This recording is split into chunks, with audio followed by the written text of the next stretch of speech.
나이 40 중반이 넘어가는 세월 동안 정신없이 살아왔는데 지금까지 무엇을 위해 살아왔는지 잘 모르겠더라고요.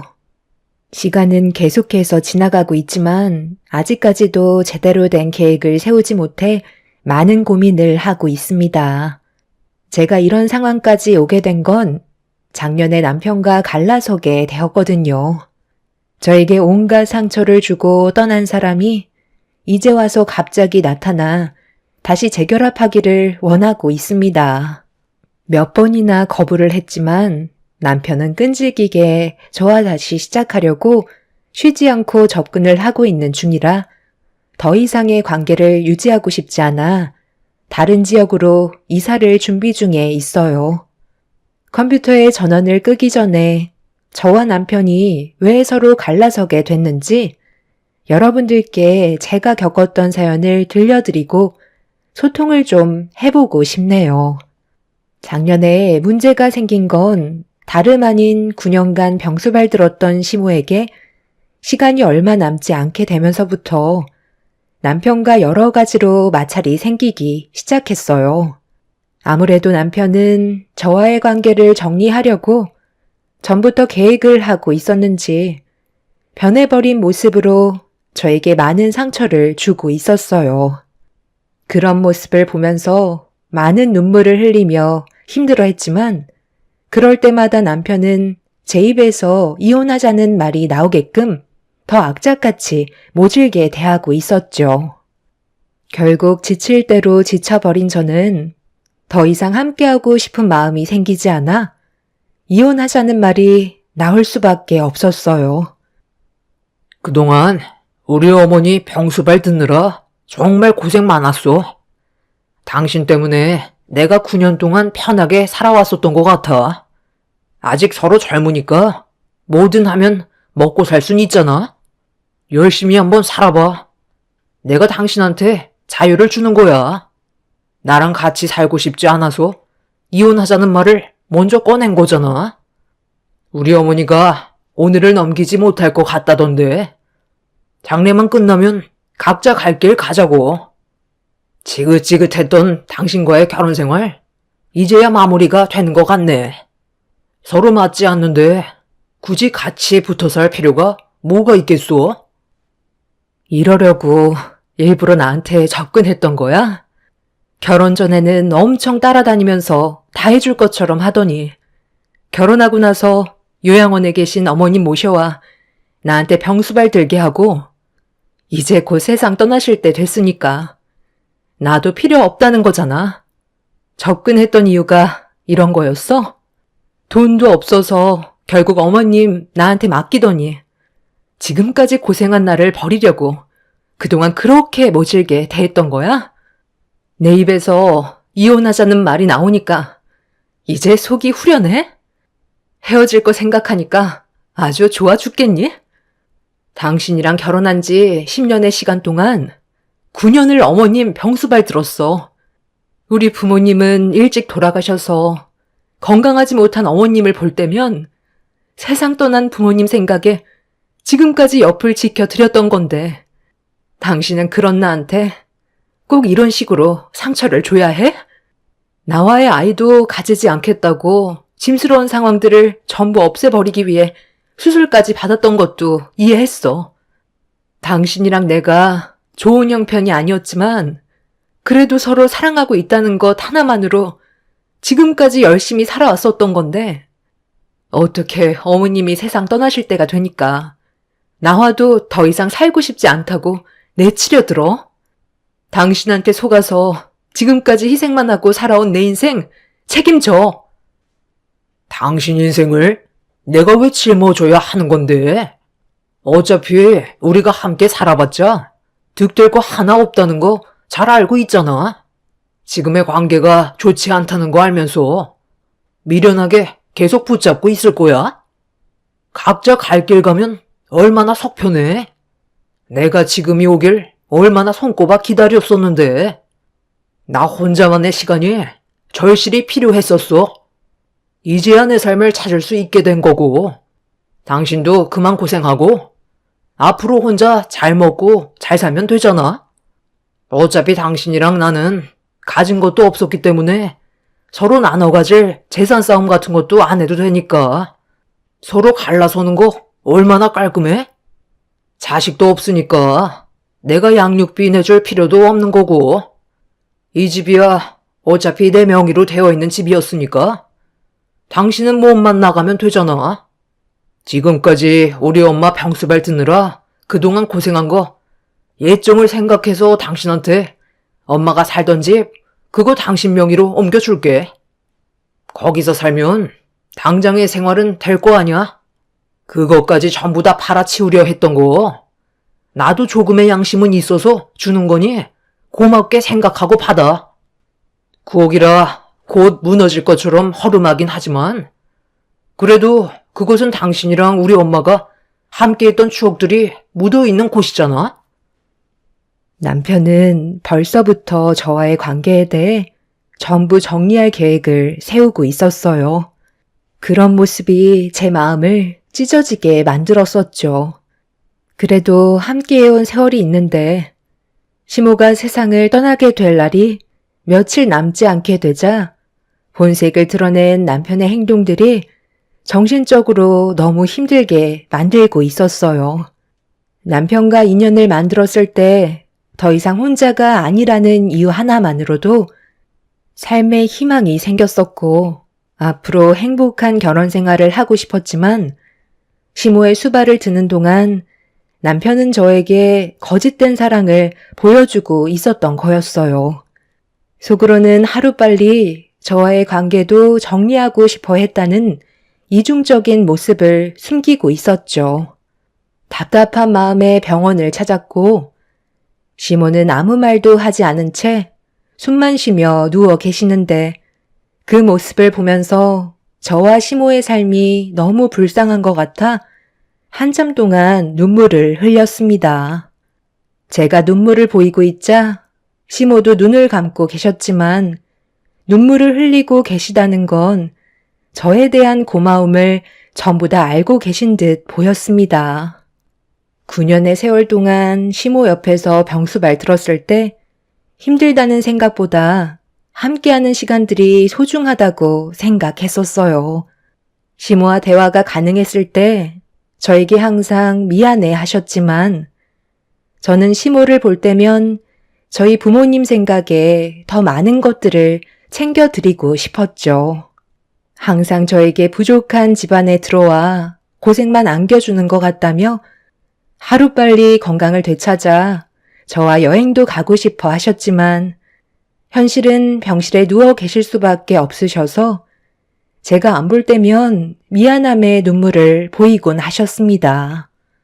남편만 제대로 된 정신이 박혀 있었다면 저희 가족의 슬픔은 덜했을 텐데 집안의 기둥 역할을 해주지 못한 모습들이 결국 가정을 무너뜨리고 말았네요.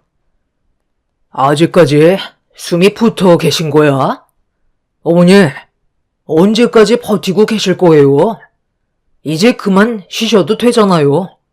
이런 거 보면 사람 생명 참 질긴 것 같아. 아무것도 못하고 계시는데 언제까지 병원비 축 내실 거예요? 아들을 위해서 남겨준 것도 하나 없으시면서 지금까지 자식 등골 빨아먹었으면 갈 때라도 서둘러 떠나시면 안 되는 거예요? 끈질기게 버티려 하시는 이유가 뭐예요? 제발 저 좀 놓아달라고요. 하루라도 빨리 엄마와의 지긋지긋했던 인연 끊어내고 싶은 제 마음 왜 이렇게 몰라주시는 거죠?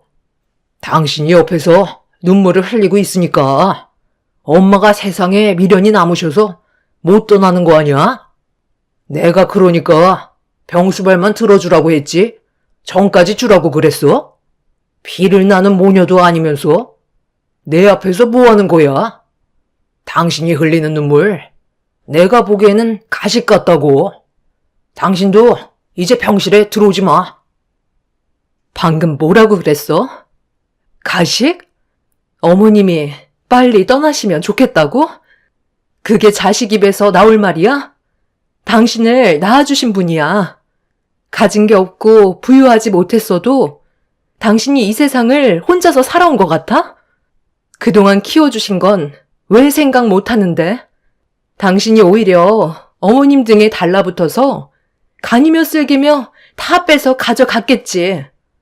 어머님과 그동안 살면서 정말 많은 대화를 나눴었는데 이렇게까지 가난해진 이유도 전부 당신 때문이었잖아.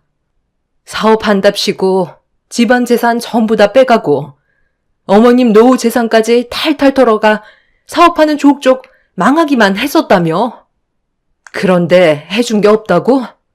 어떻게 당신을 낳아주신 분한테 빨리 세상 떠나라는 말을 할 수가 있는 건데? 이렇게까지 쓰레기일 줄은 정말 상상도 못했다. 당장 병실에서 나가. 어머님이 눈만 감고 계시는 거지 귀는 열려 있으시다고. 나도 알고 있어. 그래서 들으시라고 하는 소리야. 당신도 어차피 이제 곧 남남인데 언제까지 여기에 붙어 있을 거야? 이럴 시간에 앞으로 어떻게 살 건지 계획이나 좀 세우지 그래. 장례식 때나 부를 테니까 이제 그만 좀 왔으면 좋겠네. 엄마가 끈질기게 생명줄을 잡고 계신 건 다 당신 때문인 것 같아. 그러니 병실에서 나가야 할 사람은 당신 같은데? 내가 연락할 때까지 오지 않았으면 좋겠어. 그래야 서둘러 일 처리가 진행이 될 거 아니야. 언제까지 이런 삶을 살아야 돼? 남편은 숨만 겨우 쉬고 계신 시모 앞에서 온갖 독설을 퍼부었고 저는 그런 남편의 모습을 보며 너무 화가 났었어요.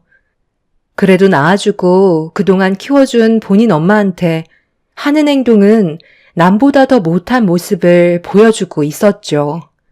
제가 끝까지 나가려 하지 않자 남편은 저를 끌고 병실 밖으로 내쳐버리더니 병원이 떠나갈 정도로 화를 내며 무서운 모습으로 돌변해선 시모가 하루빨리 세상을 떠나야 모든 일들이 일사천리로 해결된다면서 저와 시모가 가까워지는 걸 막아섰어요.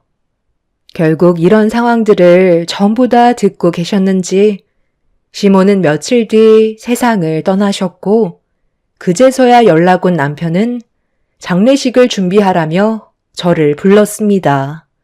급하게 장례식장을 찾아가자 남편은 이미 친분이 있는 사람들과 술판을 벌이고 있었어요. 마음 같아선 그냥 돌아가고 싶었지만 시모와 함께했던 기억들이 제 발목을 붙잡아 어쩔 수 없이 장례식장에서 제가 할 수 있는 것들을 해가며 정신없이 움직이고 있는데 남편이 충격적인 행동을 제가 보는 앞에서 서슴없이 보여주고 있었죠.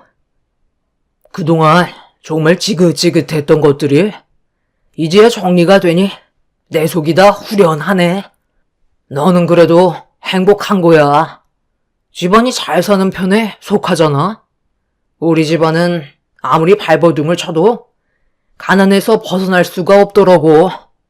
사업도 어느 정도 자금이 뒷받침돼야 하는 건데 보잘것없는 집안이라 자금이 없다 보니 내가 계획한 사업을 제대로 하지 못해 결국 망하게 되더라고. 그럴 때마다 부모 잘못 만난 내 인생이 얼마나 화가 나던지. 너희들은 지금의 삶에 감사하게 생각해야 돼.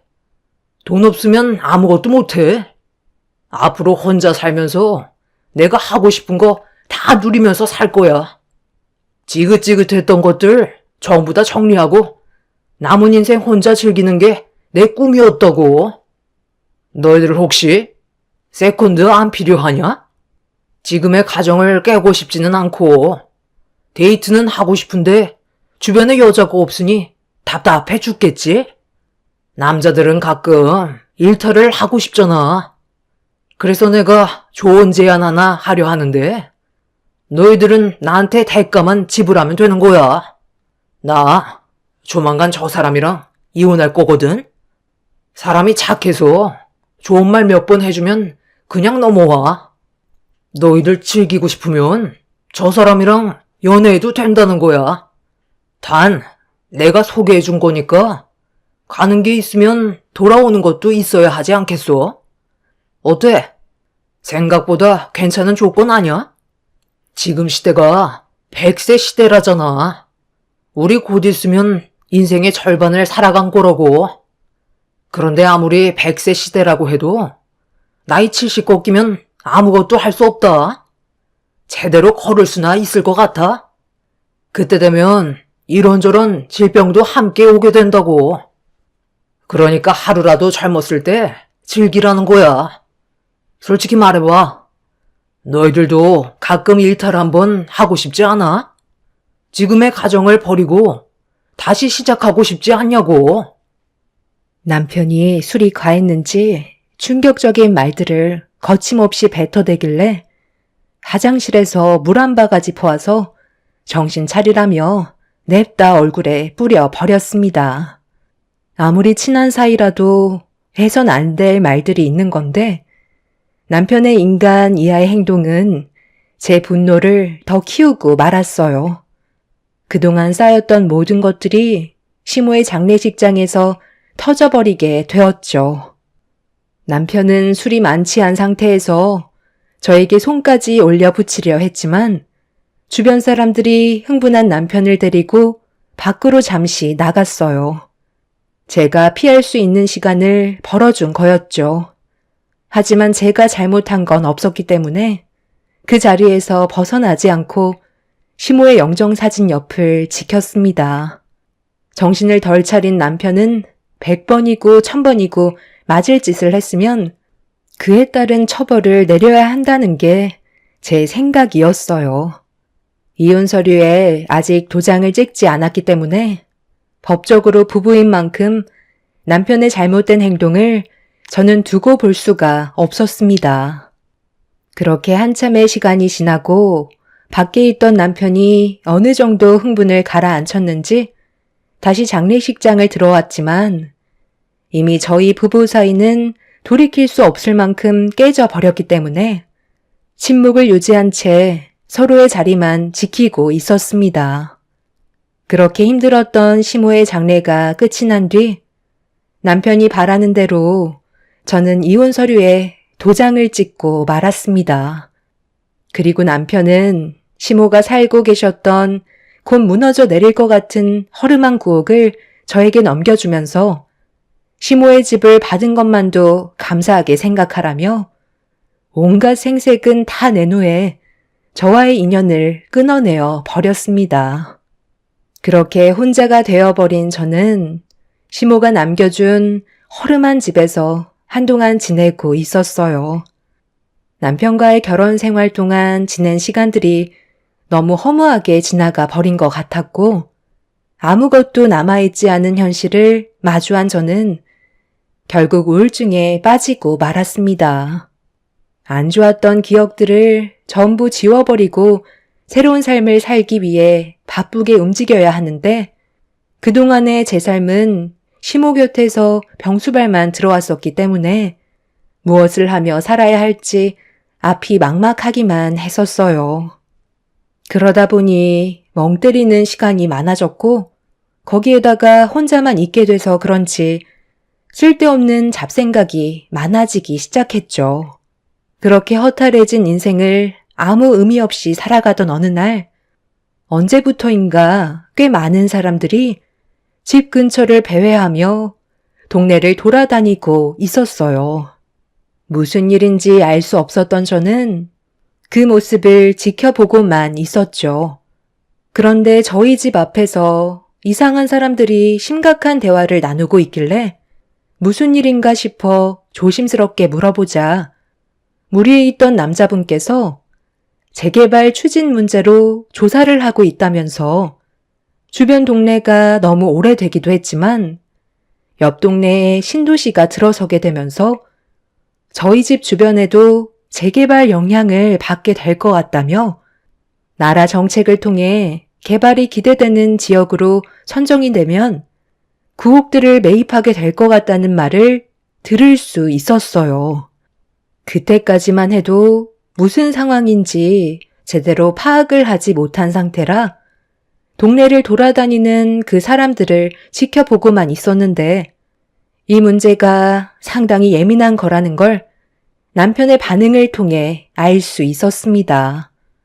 동네 사람들도 재개발 지역이 될 것 같다고 상당히 시끄러웠었는데 그 소식을 남편도 들었는지 갑자기 저에게 명의를 넘긴 집에 대한 소유권을 다시 돌려받길 원하고 있었어요. 이 집은 당연히 내 거지. 명의 이전했다고 무조건 당신 소유가 되는 건 아니라고. 우리 엄마가 평생 이 집에서 몸담고 생활하신 곳인데 재개발 지역으로 선정이 된다는 걸 내가 알았다면 당신한테 넘겨줬었겠어? 지금도 집값이 상당히 높은 가격으로 폭등했다고 하던데 얼마나 올랐는지 당신은 제대로 모르잖아. 그래서 지금 이 집을 줬다가 다시 뺏겠다는 거야? 내가 왜 줘야 하는 거지? 법적으로 모든 게 해결이 된 상태인데 당신이 나한테 다시 돌려달라고 소유권을 주장할 수는 없는 거라고. 쓸데없이 시간 낭비하지 말고 그만 돌아가. 나랑 이혼하고 지금까지 아무런 연락도 없이 혼자서 인생을 즐기며 살아오다가 어머님이 사시던 집이 재개발 지역에 포함되니까 다시 뺏어가고 싶은 거야? 당신은 그렇게까지 하고 싶니? 내가 그동안 어머님 병수발 들면서 얼마나 힘들었었는지 모르는 거 아니잖아. 내가 며느리로 들어오면서부터 당신은 자식의 도리조차 하지 않았으면서 무슨 염치로 이 집을 다시 가져가겠다는 건데? 저 앞에 서 있는 여자는 당신이 어떤 성격인지 알고는 있는 거야? 이혼한 지 얼마나 됐다고 벌써 다른 여자를 옆에 끼고 있는 건데? 당신은 나를 사랑한 게 아니라 어머님 병수발 들어줄 여자를 찾고 있었던 거겠지. 이 집은 내가 평생 가지고 있을 거고 당신한테는 절대 넘겨주지 않을 거니까 당장 내 집에서 나가. 안녕하세요. 대충 듣기는 했었는데 정말 앞뒤가 꽉 막히신 분이네요. 아니면 귀가 어두우신 건가? 이 집에 대한 소유권은 원래 그쪽이 아니라 이 사람 거였다는 거 몰라요? 법적으로 대응하면 어차피 뺏기게 될 거라고요. 쓸데없이 일을 크게 만들지 말고 원래 명의로 다시 돌려놓고 조용히 사라지시죠. 그쪽이 뭘 한다고 내 앞에서 지금 이래라 저래라야? 법적으로 대응하면 뺏기게 된다고? 그건 해봐야 아는 거지. 하고 싶은 대로 한번 해봐. 누가 이기는지 보면 될 거 아냐? 나는 끝까지 싸울 거고 어머님이 남겨주신 이 집을 너희들한테 넘어가게 놔두지는 않을 거니까 갈 때까지 가보자고. 영주 씨가 보고 있어서 내가 좋게 설명한 건데 이 사람 안 되겠네. 내가 꼭 무력을 써야 이 집에서 나갈 거야? 당장 우리 엄마 집에서 나가라고. 남편은 시모가 사용했던 집안의 물건들을 손에 잡히는 대로 전부 집어들어 던져버리기 시작했어요. 저는 그런 모습을 보면서 하지 말라고 소리를 질렀지만 남편은 제가 집에서 나가지 않는 이상 절대 멈출 생각을 하지 않았습니다. 그런 남편의 모습을 보면서 할 수 있는 건 경찰의 도움이었고 집안이 난장판이 되고 나서야 도착한 경찰은 저에게 어떤 상황이었는지 물어보는 말에 온몸이 떨려오는데도 침착하게 설명을 해 나갔어요. 경찰은 일단 명의가 저에게 넘어갔고 집의 소유권은 법적으로 저에게 되어 있으니 이 문제에 대해 소유권을 다시 주장하려면 남편이 법적으로 소송해야 된다면서 그 전까지는 집에 대한 권리가 저에게 있다며 제 편을 들어 주었어요.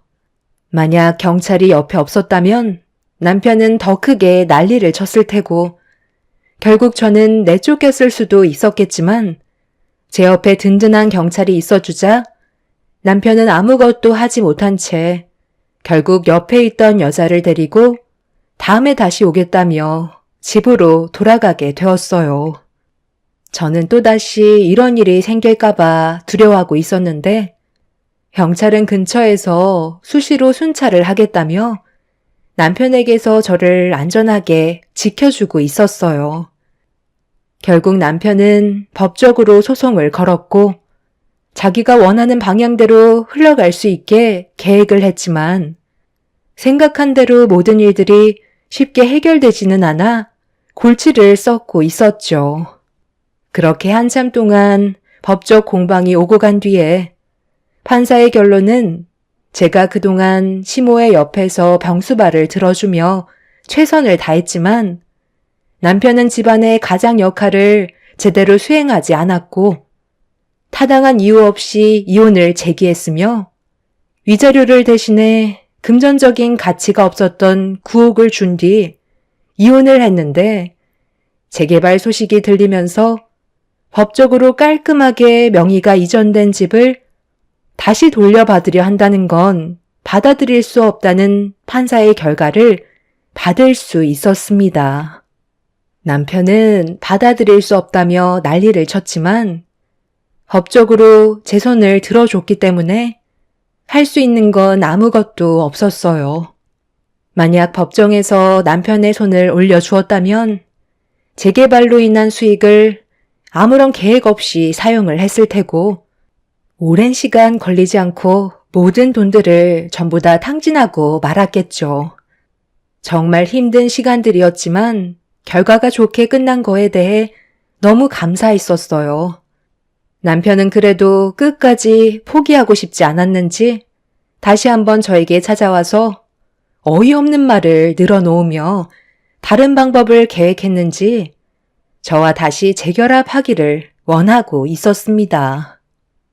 우리의 관계가 좋게 끝난 건 아니었지만 앞으로 다시 좋아질 수 있다고 생각해. 함께한 세월이 짧은 것도 아니었는데 다시 합치는 건 충분히 가능하지 않겠소? 우리가 왜 다시 시작해야 되는데? 그동안 나한테 얼마나 많은 상처를 줬는데 뭐하러 재결합을 해야 되는 거지? 내가 당신 속을 모를 줄 알아? 나랑 합친 다음 이 집에 대한 소유권을 다시 제자리로 돌려놓고 싶은 거겠지. 하지만 나는 절대 그렇게 해줄 생각 조금도 없으니까 더 이상 집에 찾아오지 마. 내가 미안하다고 했잖아. 어떻게 해야 내 마음을 받아줄 건데? 당신이 우리 엄마 병수발 들어준 거에 대해 내가 평생 보답하며 살아갈게. 그러니까 우리 다시 생각해보자. 어렵게 생각하지 마. 충분히 좋아질 수 있는 방법은 많다고. 우리가 불행했던 적만 있었어? 좋았던 적도 많았었다고. 좋게 생각해주면 안 돼?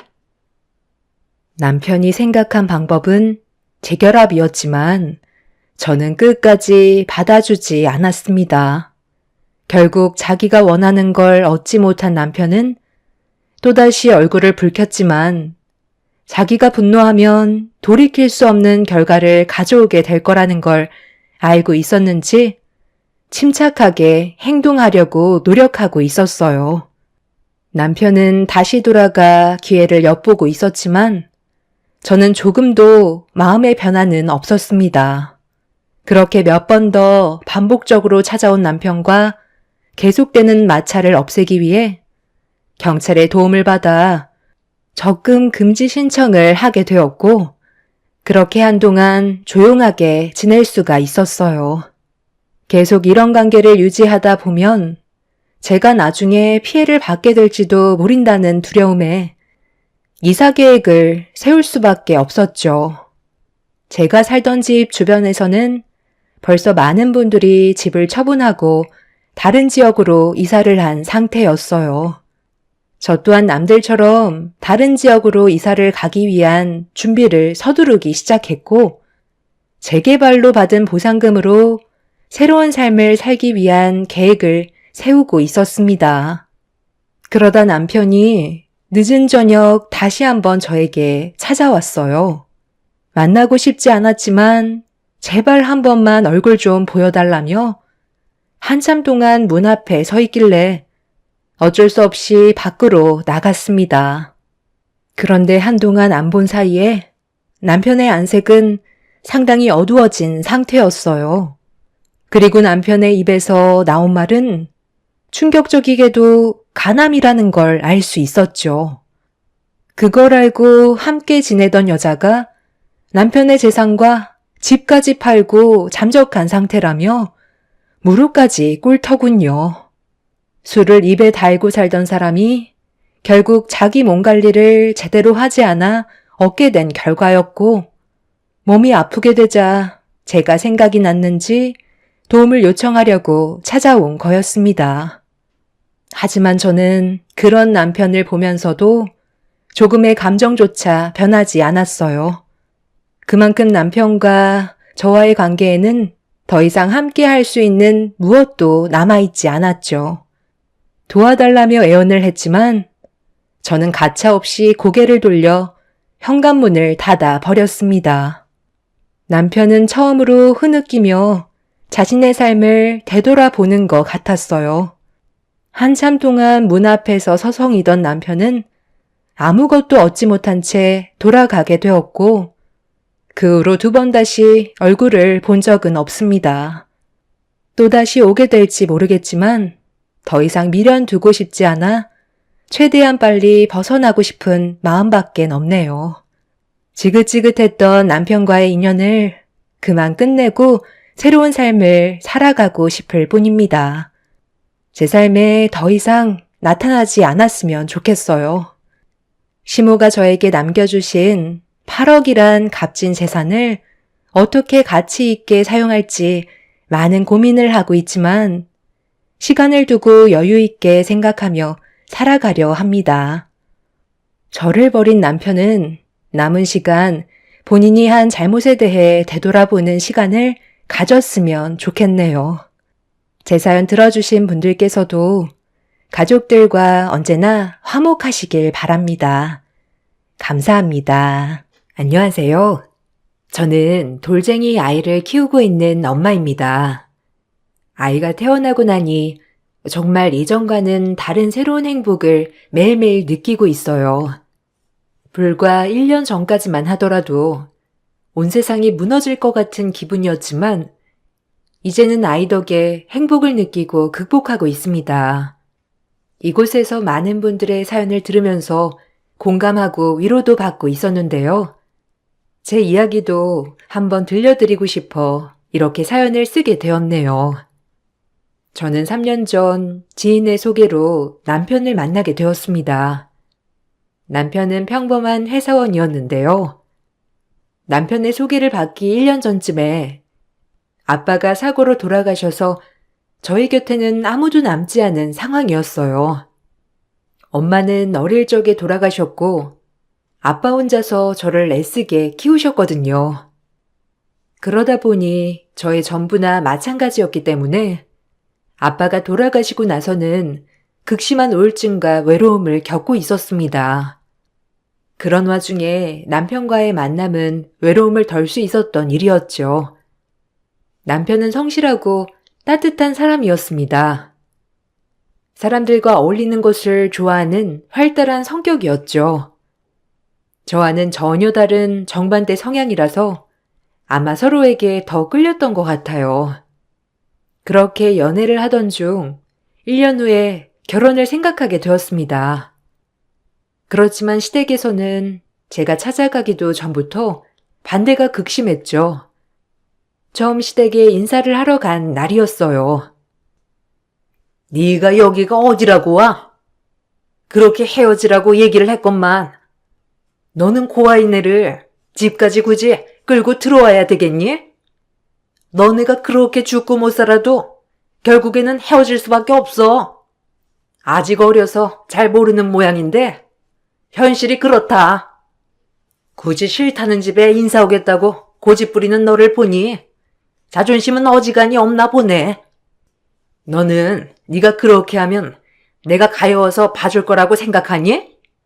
천만에. 네가 오히려 그렇게 나오는 게 너무나 꼴보기 싫은 건 알고 있니?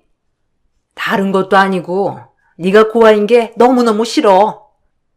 그건 어쩔 수 없잖아. 네가 바꿀 수 있는 것도 아니고 노력한다고 달라지는 것도 아니니 애초부터 노력할 필요 없다.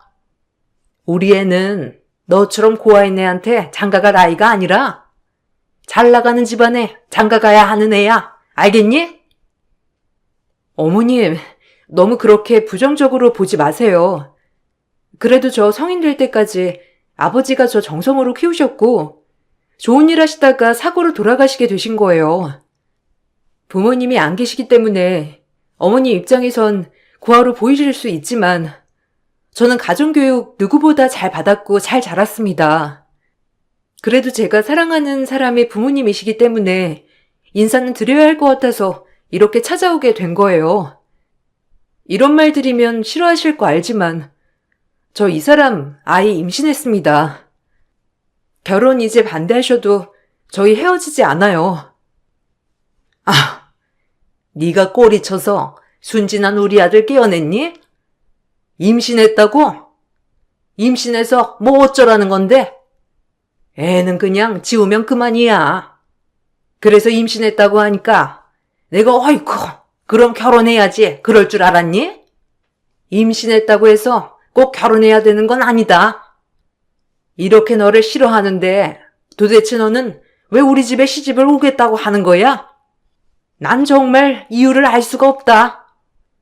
네가 임신을 했건 뭐랬건 나는 상관없고 절대로 우리 집안에 받아줄 생각 없으니 돌아가. 엄마, 제발 그 고집 좀 그만 꺾어요. 나 얘 아니면 결혼할 생각 추호도 없어. 엄마도 알잖아. 나 평생 결혼할 생각 안 하고 살았던 거.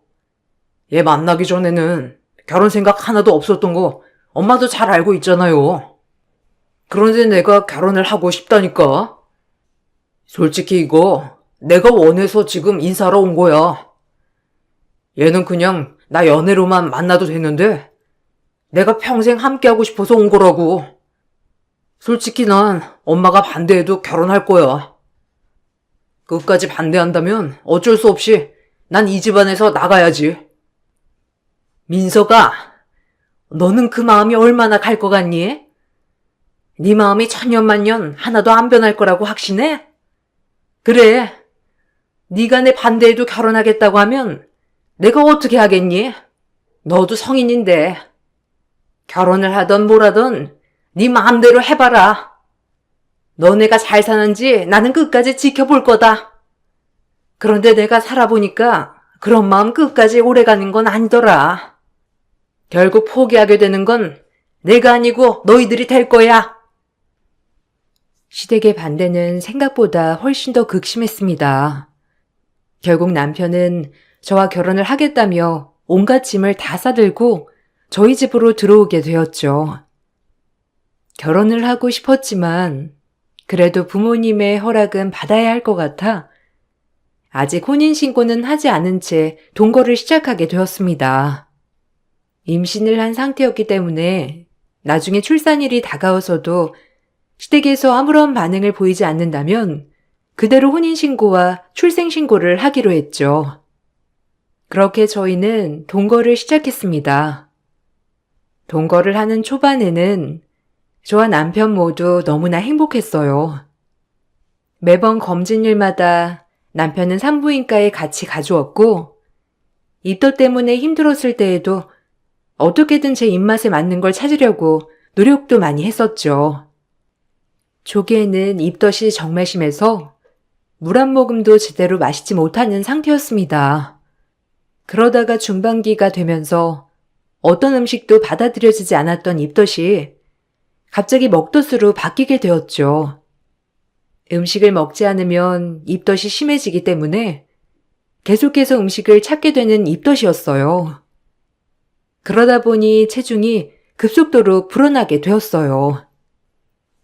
요즘 자꾸만 음식을 찾게 되는 것 같아. 그렇다고 음식을 안 먹으면 자꾸만 속도 느글거리는 게 정말 큰일이다. 임신하면 체중은 자연스럽게 는다고 하지만 생각보다 나는 좀 더 빨리 체중이 느는 것 같아서 너무 걱정이야. 다행히 아직까지는 의사 선생님이 별다른 말은 안 하는데 솔직히 이렇게 살찌면 나중에 막달돼서 너무 굴러다니는 꼴이 되지 않을까 싶기도 하고. 당신 임신 초반에 있었던 일들 벌써 잊어버린 거야? 초반에 입덧했을 때를 생각하면 지금은 너무 다행이지 않아? 당신 그때랑 지금이랑 비교를 해보면 얼마나 지금이 다행이야. 그때만 하더라도 임신하고 나서 입덧이 너무 심했잖아. 기억 안 나? 그때 솔직히 하루에도 아무것도 못하고 변기만 붙들고 살았었어. 나는 그때 네가 혹시라도 쓰러질까 걱정돼서 하루 종일 일을 해도 집중이 안 됐거든. 거기다가 임신하면 다들 조금씩 살찐다는데 오히려 살은 계속 빠지고 일주일도 안 돼서 5kg나 빠졌을 때 얼마나 걱정했는데. 지금 이렇게 먹으면서 살찌는 거 나는 오히려 보기 좋아. 그리고 임신했는데 살찌면 뭐 어때? 지금이 더 사랑스럽고 예뻐. 그래도 내가 진짜 살이 훅 쪄버리면 당신도 보기 싫을걸? 임신해서 찐 살들은 나중에 출산해도 빠지지 않는다고 하는데 너무 걱정이야. 주변에서도 이렇게 살찌면 나중에 안 빠진다고 엄청 조심하라고 하더라고. 그래서 좀 식단 조절도 하고 그러려고. 나중에 생각하면 지금 너무 먹으면 안 될 것 같아. 아니 무슨 걱정이야. 당신 남편이 살이 찌던 안 찌던 사랑한다는데. 나는 네가 살이 엄청 쪄서 나보다 훨씬 더 덩치가 커져도 사랑할 거야. 무엇보다 지금 내 아이를 품고 있는 사람한테 어떻게 살쪘다고 할 수 있겠어? 나중에 살 빼고 싶으면 그때 언제든지 얘기해. 같이 운동하면서 빼자. 그리고 안 빠지더라도 전혀 걱정할 필요 없어. 내 마음은 오로지 당신만 볼 거니까 걱정하지 마. 남편은 살이 찌는 것 같아 걱정하는 저에게도 따뜻하게 이야기를 해주면서 매번 저를 위해서 맛있는 요리도 해주었습니다. 행복하게 지내다 보니 더욱 음식은 잘 먹게 되었고 살도 많이 찌게 되었어요. 원래 임신을 하게 되면 막달까지 10kg 정도 찐다고 하지만 저는 임신 중반부터 10kg가 이미 찐 상태가 되어버렸습니다. 행복할 것만 같았던 순간들은 생각보다 오래 가지는 못했어요. 임신 중반기가 지나면서 본격적으로 배가 나오고 태동이 시작되니 남편의 태도는 그전과 확실하게 달라졌습니다. 갑자기 남편은 제 배를 보고서도 가리기 급급했고 태동이 있을 때 만져보라고 하면 깜짝 놀라며 싫은 티를 내기도 했죠.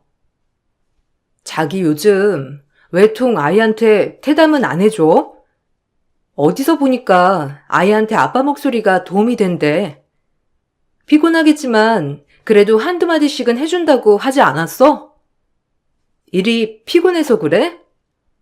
그래도 아이한테 조금이라도 말하면 나중에 태어나서도 교감도 잘 되고 좋다고 하는데 힘들어도 조금만 노력을 해주면 좋을 것 같아. 무슨 뱃속에 있는 아이가 뭘 듣는다고 하는 거야? 솔직히 배에 대고 말을 하는 게 더 웃긴 거 아닌가? 아이가 뭘 듣는다고 말을 하라고 해. 그리고 당신은 배가 무슨 벌써부터 만삭이야? 다른 임산부들 보면 출산하기 전까지도 눈치 못 채는 사람들도 많은데 당신은 임신 중반까지밖에 안 됐는데 벌써부터 만삭배를 가지고 있으면 어쩌자는 거야? 당신 이제 좀 조절해야 하는 거 아니야? 나중에 만삭되면 진짜 배가 터지겠어. 진짜로 터지기 전에 좀 그만 먹어. 당신 갑자기 왜 그렇게 말을 해? 전에는 내가 잘 먹는 것만 봐도 다행이라고 그렇게 말한 거 아니었어? 왜 갑자기 그렇게 얘기를 해? 고작 몇 개월 사이에 당신 태도가 이렇게 변하는 거야? 음식은 나도 조절할게. 안 그래도 요새 살이 정말 많이 찐 것 같아서 고민하고 있었어. 그러니까 너무 예민하게 생각하지 마.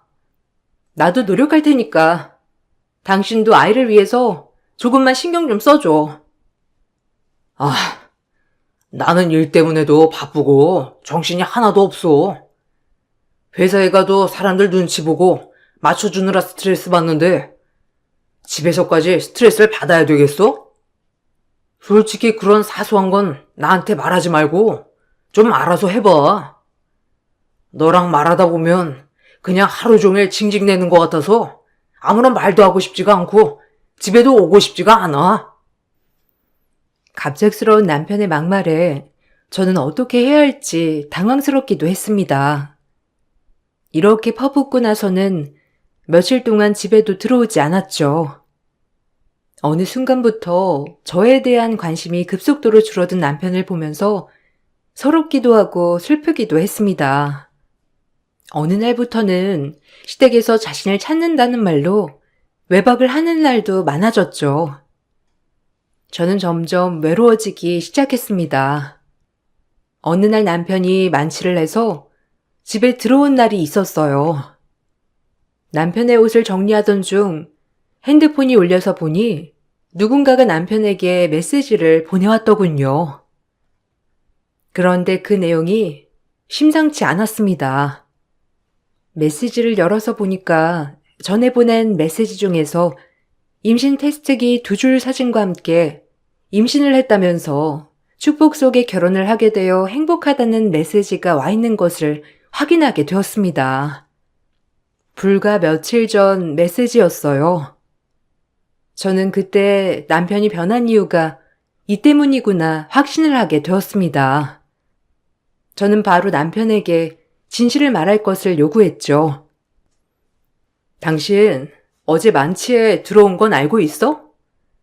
평소에는 술은 입에도 대지 않는 사람이 어제는 왜 그렇게 많이 마신 거야?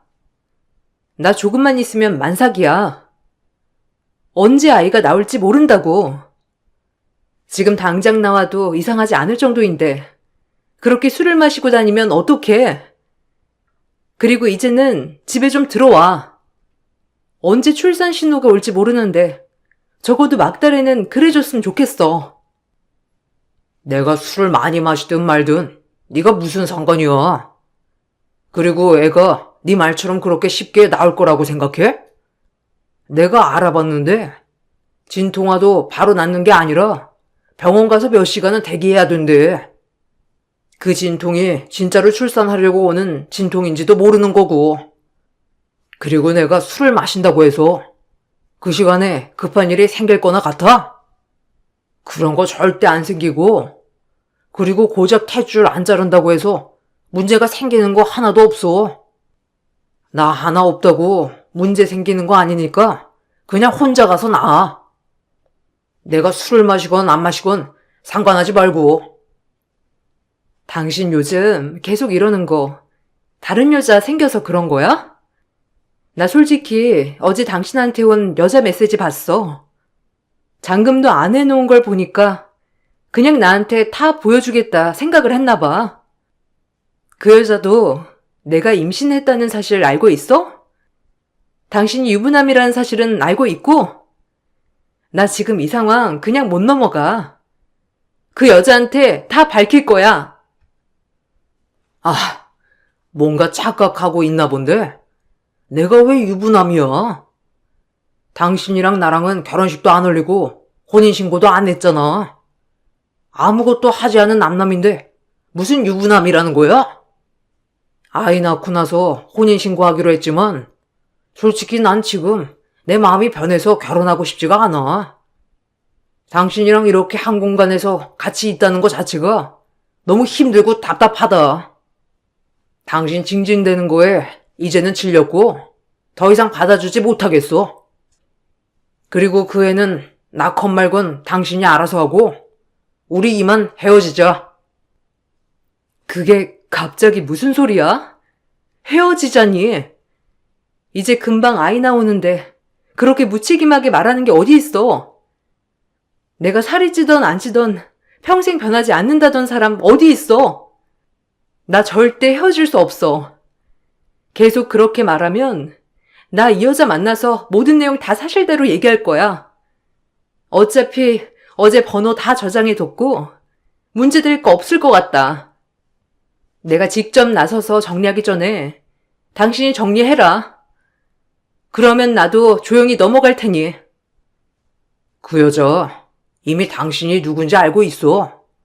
그러니 말해봤자 소용없다는 것만 알아둬. 그래도 조용하게 나가주면 아이 키우는 양육비는 내가 다 챙겨줄 테니까 걱정하지 마. 그냥 조용히만 나가줘. 허튼 짓 할 생각하지 말고 그냥 나가. 어차피 당신이랑 나랑은 관계가 끝났어. 이 여자랑 헤어져도 당신이랑은 더 이상 함께하고 싶지가 않아. 그런데 난리 피우고 헤어지면 앞으로의 양육비도 한 푼도 줄 수 없어. 그렇지만 조용히 끝내면 아이 키우는 양육비는 내가 챙겨서 줄게. 남편은 지금 만나는 여자와 헤어지고 나서도 저와는 관계를 지속할 수 없다며 협박 아닌 협박을 하고 나선 집을 나가버리고 말았습니다. 그 뒤로 저는 정신없이 남편의 내연녀 정보를 찾기 위해서 노력했어요. 그러던 중 친한 친구가 내연녀 정보를 알려주었죠. 내연녀는 의사였습니다. 시모의 주선으로 만나게 된 사람이라는 걸 알게 된 순간 저는 주저앉을 수밖에 없었어요. 이미 시모와 여자의 부모님들은 서로 아는 사이고 이미 상견례까지 마쳐서 결혼식을 올리게 되었다고 하더라고요. 저는 이 사실을 알고 너무나 기가 막혀 시댁으로 찾아가게 되었습니다. 네가 여긴 웬일이냐? 우리 아들이 너한테 헤어지자고 말한 거 못 들었냐? 말귀를 못 알아 처먹는 거야? 아니면 고집 부리는 거야 뭐야? 아무튼 네가 여기 올 때는 아닌 것 같은데 왜 왔지? 당장 꺼져라. 그리고 우리 아들 다시 새 출발할 거니까 잘 사는 우리 아들 앞길 막지 말고 네 인생 알아서 살아. 그러길래 내가 말하지 않았니? 평생 같이 살 일 없을 거라고. 그때 그렇게 말할 때는 절대 아니라고 하더니만 지금 봐라 어떻게 됐는지. 내 말 안 듣고 고집하더니만 결국에는 이렇게 버려지는 거 너 아니니? 도대체 무슨 짓을 하신 겁니까? 아들 자식 임신한 여자가 있다는 거 뻔히 하시면서도 여자를 소개해준 의도가 뭐예요? 결혼을 한다니요. 지금 제가 임신했는데 결혼을 한다는 게 말이나 된다고 생각하세요? 그 집안에서는 제 존재 알고 있어요? 다들 알면서도 이 결혼 진행하는 거냐고요. 모르고 그냥 진행하는 거면 저 가만히 있을 수 없습니다. 저와 우리 아이를 위해서라도 꼭 밝히고 말 겁니다. 참나. 네가 뭘 밝힌다는 거야? 되게 웃기네. 처음 본 네 말을 믿겠니? 아니면 오래 봤던 내 말을 믿겠니? 그쪽에서는 이미 네가 스토커인 거 다 알고 있다니까. 너 스토커잖아.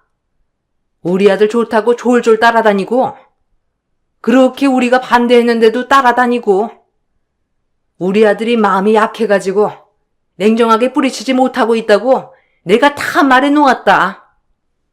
솔직히 말해서 너는 고아에 가진 것도 없는데 네 배에 있는 애가 우리 아들 애라는 확신이 어디 있니? 그냥 아무나 잡고 결혼하려고 하는 건지 어떻게 알아? 네? 무슨 말을 그렇게 하세요? 민석 씨 아들 맞습니다. 어떻게 그런 말씀을 아무렇지 않게 하시냐고요? 민석 씨랑 저 서로 사랑해서 아이 가졌고 결혼까지 앞두고 있었는데 지금 이게 말이나 된다고 생각하세요?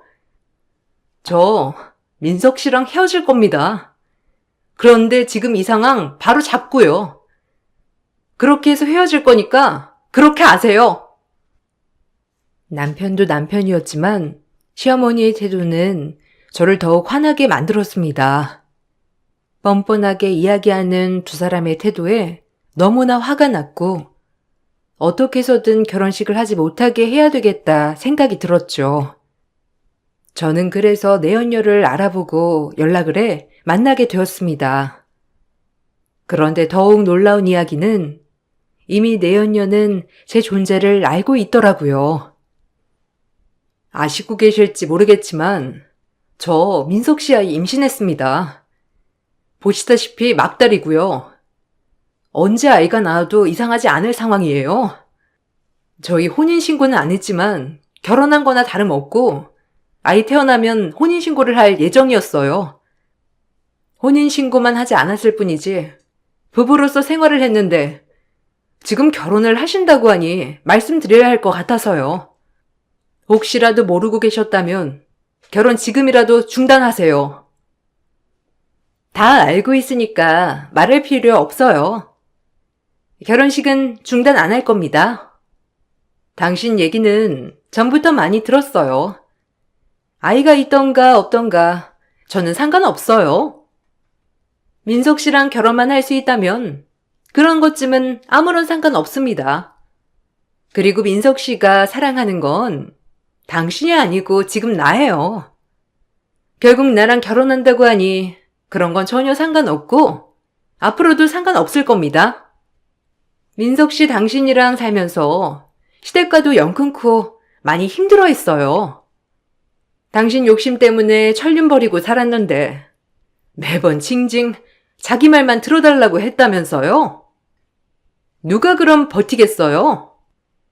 그거에 대해서는 미안한 마음 전혀 없죠? 그냥 곱게 보내주세요. 아, 당신들이야말로 양심이라는 게 있긴 해요? 이제 곧 아이 태어나는데 그 아이에게는 뭐라고 하냐고요? 이거 불륜입니다. 우리 부부 사이고 당신은 상간녀고요. 소송해도 내가 이기는 싸움이에요. 그런데 지금 마지막 기회를 주겠다잖아요. 아이 아빠 그냥 이대로 둘 수 없습니다. 결혼식은 진행하지 말아주세요. 그대로 진행한다면 저도 가만히 있을 수 없습니다. 하고 싶은 대로 마음껏 해보세요. 아무리 발버둥 치고 난리를 피워도 그 사람 내 남편입니다. 그리고 결혼식을 어떻게 망치겠다고 하는지는 모르겠지만 결혼식장에 한 발자국도 들어오지 못할 거예요. 그러니 하고 싶은 대로 어디 한번 마음껏 해보세요. 그리고 당신만 임신한 거 아니야. 나도 민석 씨 아이 임신했어. 그러니 어차피 나랑 살게 될 거 조용히 사라져 주세요. 결혼식 전날까지 결혼은 취소 소식도 없이 그대로 흘러가게 되었습니다. 저는 결국 쉰날 모든 사실을 알리기 위해서 준비를 하게 되었죠. 그런데 전날 누군가가 집으로 찾아오게 되었어요. 문을 열어보니 시모와 모르는 사람들이었죠. 갑작스러운 방문에 당황스러워하고 있을 때쯤 갑자기 사람들이 제 팔을 붙잡고 어디론가 가기 시작했어요. 저는 반항을 하려고 했지만 그 사람들은 반항하면 아이도 다칠 수 있다면서 얘기를 했고 저는 어쩔 수 없이 그대로 끌려가게 되었습니다. 한참을 가다가 도착한 곳은 남쪽에서 멀리 떨어진 섬이었습니다. 혹시나 제가 결혼식장으로 찾아올까 전날 늦은 저녁부터 저를 데리고 섬까지 간 것이었죠. 그러게 처음부터 조용히 헤어졌으면 번거롭게 이렇게 할 일이 있었겠니? 그리고 아이 양육비도 다 준다고 했잖아. 그걸 다 마다하고 이렇게까지 해야 되겠어? 에휴. 그래도 우리 아이 임신했다고 하니까 일단은 출산하면 유전자 검사부터 하자. 그 다음에 우리 아들 아이면 내가 데리고 갈 테니까 너는 네 인생 찾아서 살아. 그러니까 그때까지만 여기 좀 있어라. 출산일 다가오면 근처 병원이라도 보내줄 테니까. 당신 이거 협박이고 범죄인 건 알아?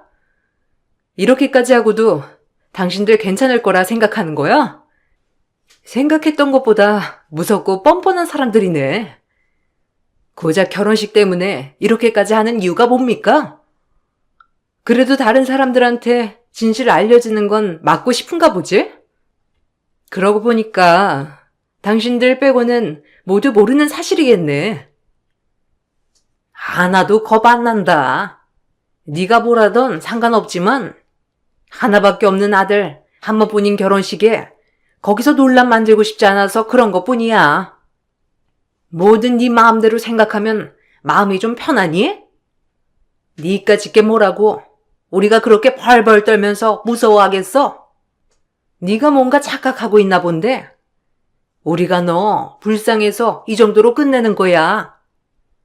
진실은 다른 게 아니고 네가 버려졌다는 게 진실이야. 정신 차려. 우리 며느리 임신했단다. 그러니 배부르기 전에 결혼해야 되니 쓸데없는 짓 하지 말고 조용히 있어.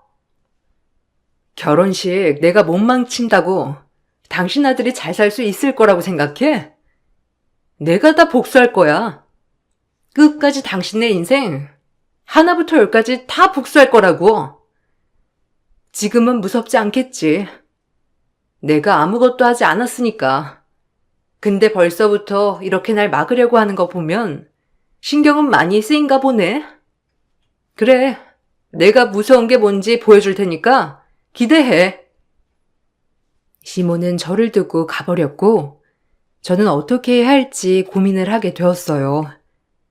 섬에 있는 집에 갇혀있는 상태이고 불빛도 들어오지 않는 곳이라 당장 어떻게 나가야 할지 막막했습니다.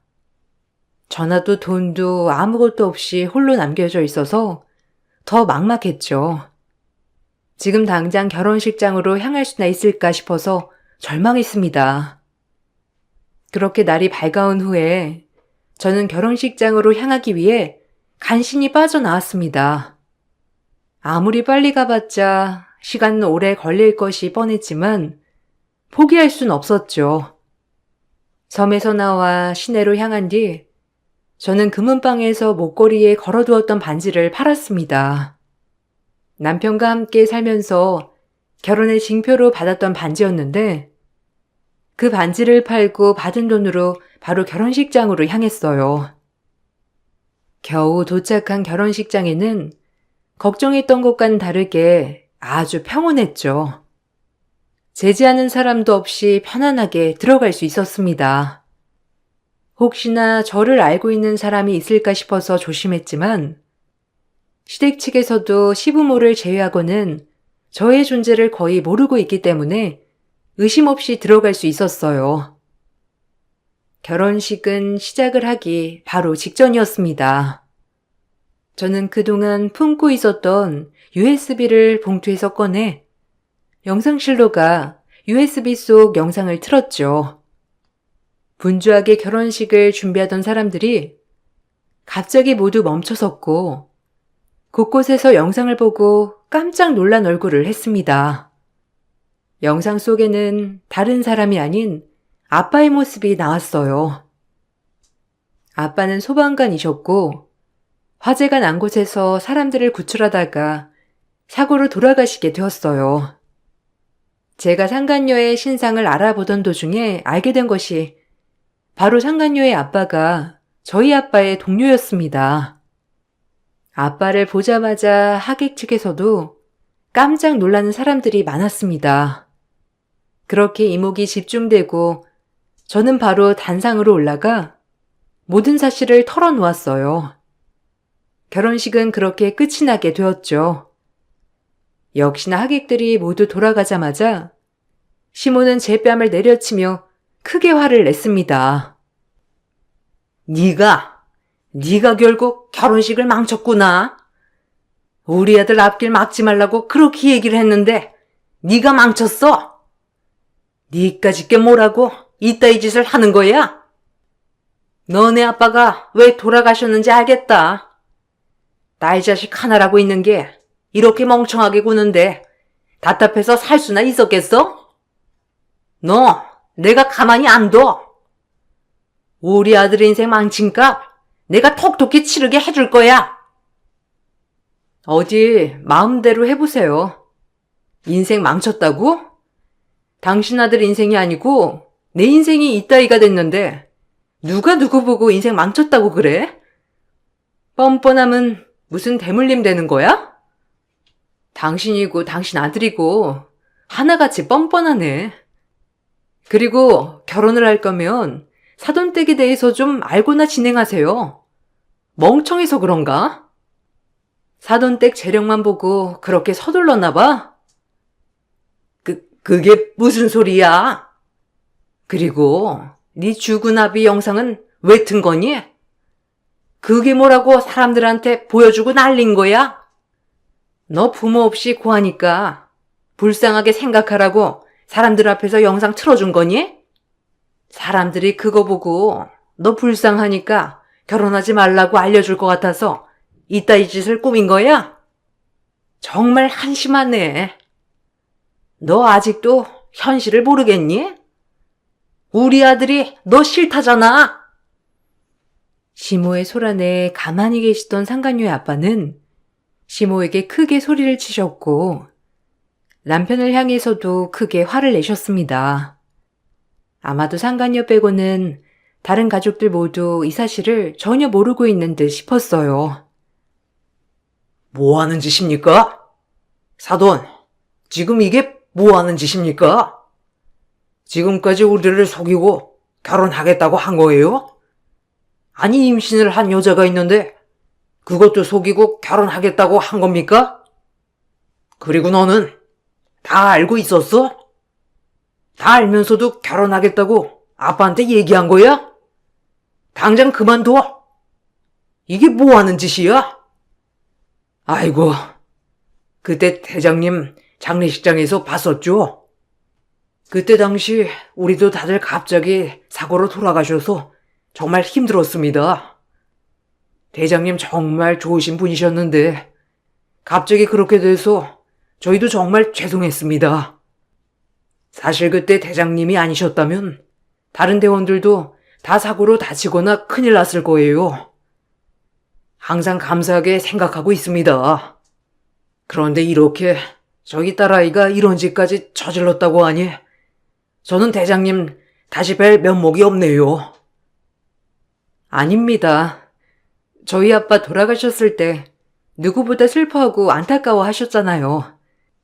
그때 저 대신 장례도 마무리해 주시고 정말 감사했습니다. 모르셨던 것 같은데 보시다시피 저 자식 아이 임신했어요. 지금 막달이고요. 갑자기 헤어지자고 하길래 왜 그런가 했더니 이렇게 다른 여자랑 결혼을 하더라고요. 이런 식으로 말씀드리고 싶진 않았지만 소란을 일으켜 죄송합니다. 그래도 사실은 밝혀야 했어요. 이해합니다. 제가 딸아이를 잘못 가르친 탓입니다. 결혼은 없던 일로 하죠. 정말 미안합니다. 그냥 쫓아다니는 여자가 있었다라고만 들었고 이런 상황인 줄이야 전혀 생각도 못했네요. 더 이상 저쪽 집안과는 엮일 일 없을 겁니다. 결혼식이 그렇게 끝이 나고 남편의 부정행위는 온 동네에 소문이 나게 되었습니다. 의사였던 상간녀의 병원에도 소문이 나서 사직서를 쓰게 되었다고 하더라고요. 저는 그 이후 출산을 하게 되었죠. 출산을 하면서 시댁 식구들은 제가 다른 일은 하지 못할 거라고 생각했지만 저는 이것으로 복수를 끝내지 않았어요. 남편에게는 부정행위로 인한 위자료 청구를 하였습니다. 또한 시모에게는 협박과 섬에 가둔 정황으로 고소를 했습니다. 상간녀 역시 부정행위에 대한 위자료 청구도 진행하였죠. 그 과정에서 상간녀는 유산을 했다고 하더라고요. 사실상 아이를 정말 가졌었는지도 의문이었지만 어쨌든 그 일을 계기로 남편과 상간녀도 결국 헤어졌습니다. 상간녀의 아버지께선 상간녀를 집에서 내쫓았다고 해요. 경제적인 어려움도 두 사람의 헤어짐에 한몫을 한 듯 했습니다. 남편은 부정행위 사실이 회사에도 알려지게 되면서 쫓겨나듯이 그만두게 되었어요. 그다지 넉넉하지 않았던 형편이었는데 거기에 위자료와 형사처분 합의까지 진행하게 되면서 시댁은 금전적으로도 힘들어지게 되었죠. 거기다가 저는 아이에 대한 양육비 일시 청구를 진행하였습니다. 모든 증거 자료가 부족하지 않고 오히려 넘치는 상황에서 남편 측에서는 제대로 대응도 하지 못하였죠. 결국 생각보다 많은 위자료와 합의금을 받게 되었습니다. 그동안 철저하게 준비한 덕분이었죠.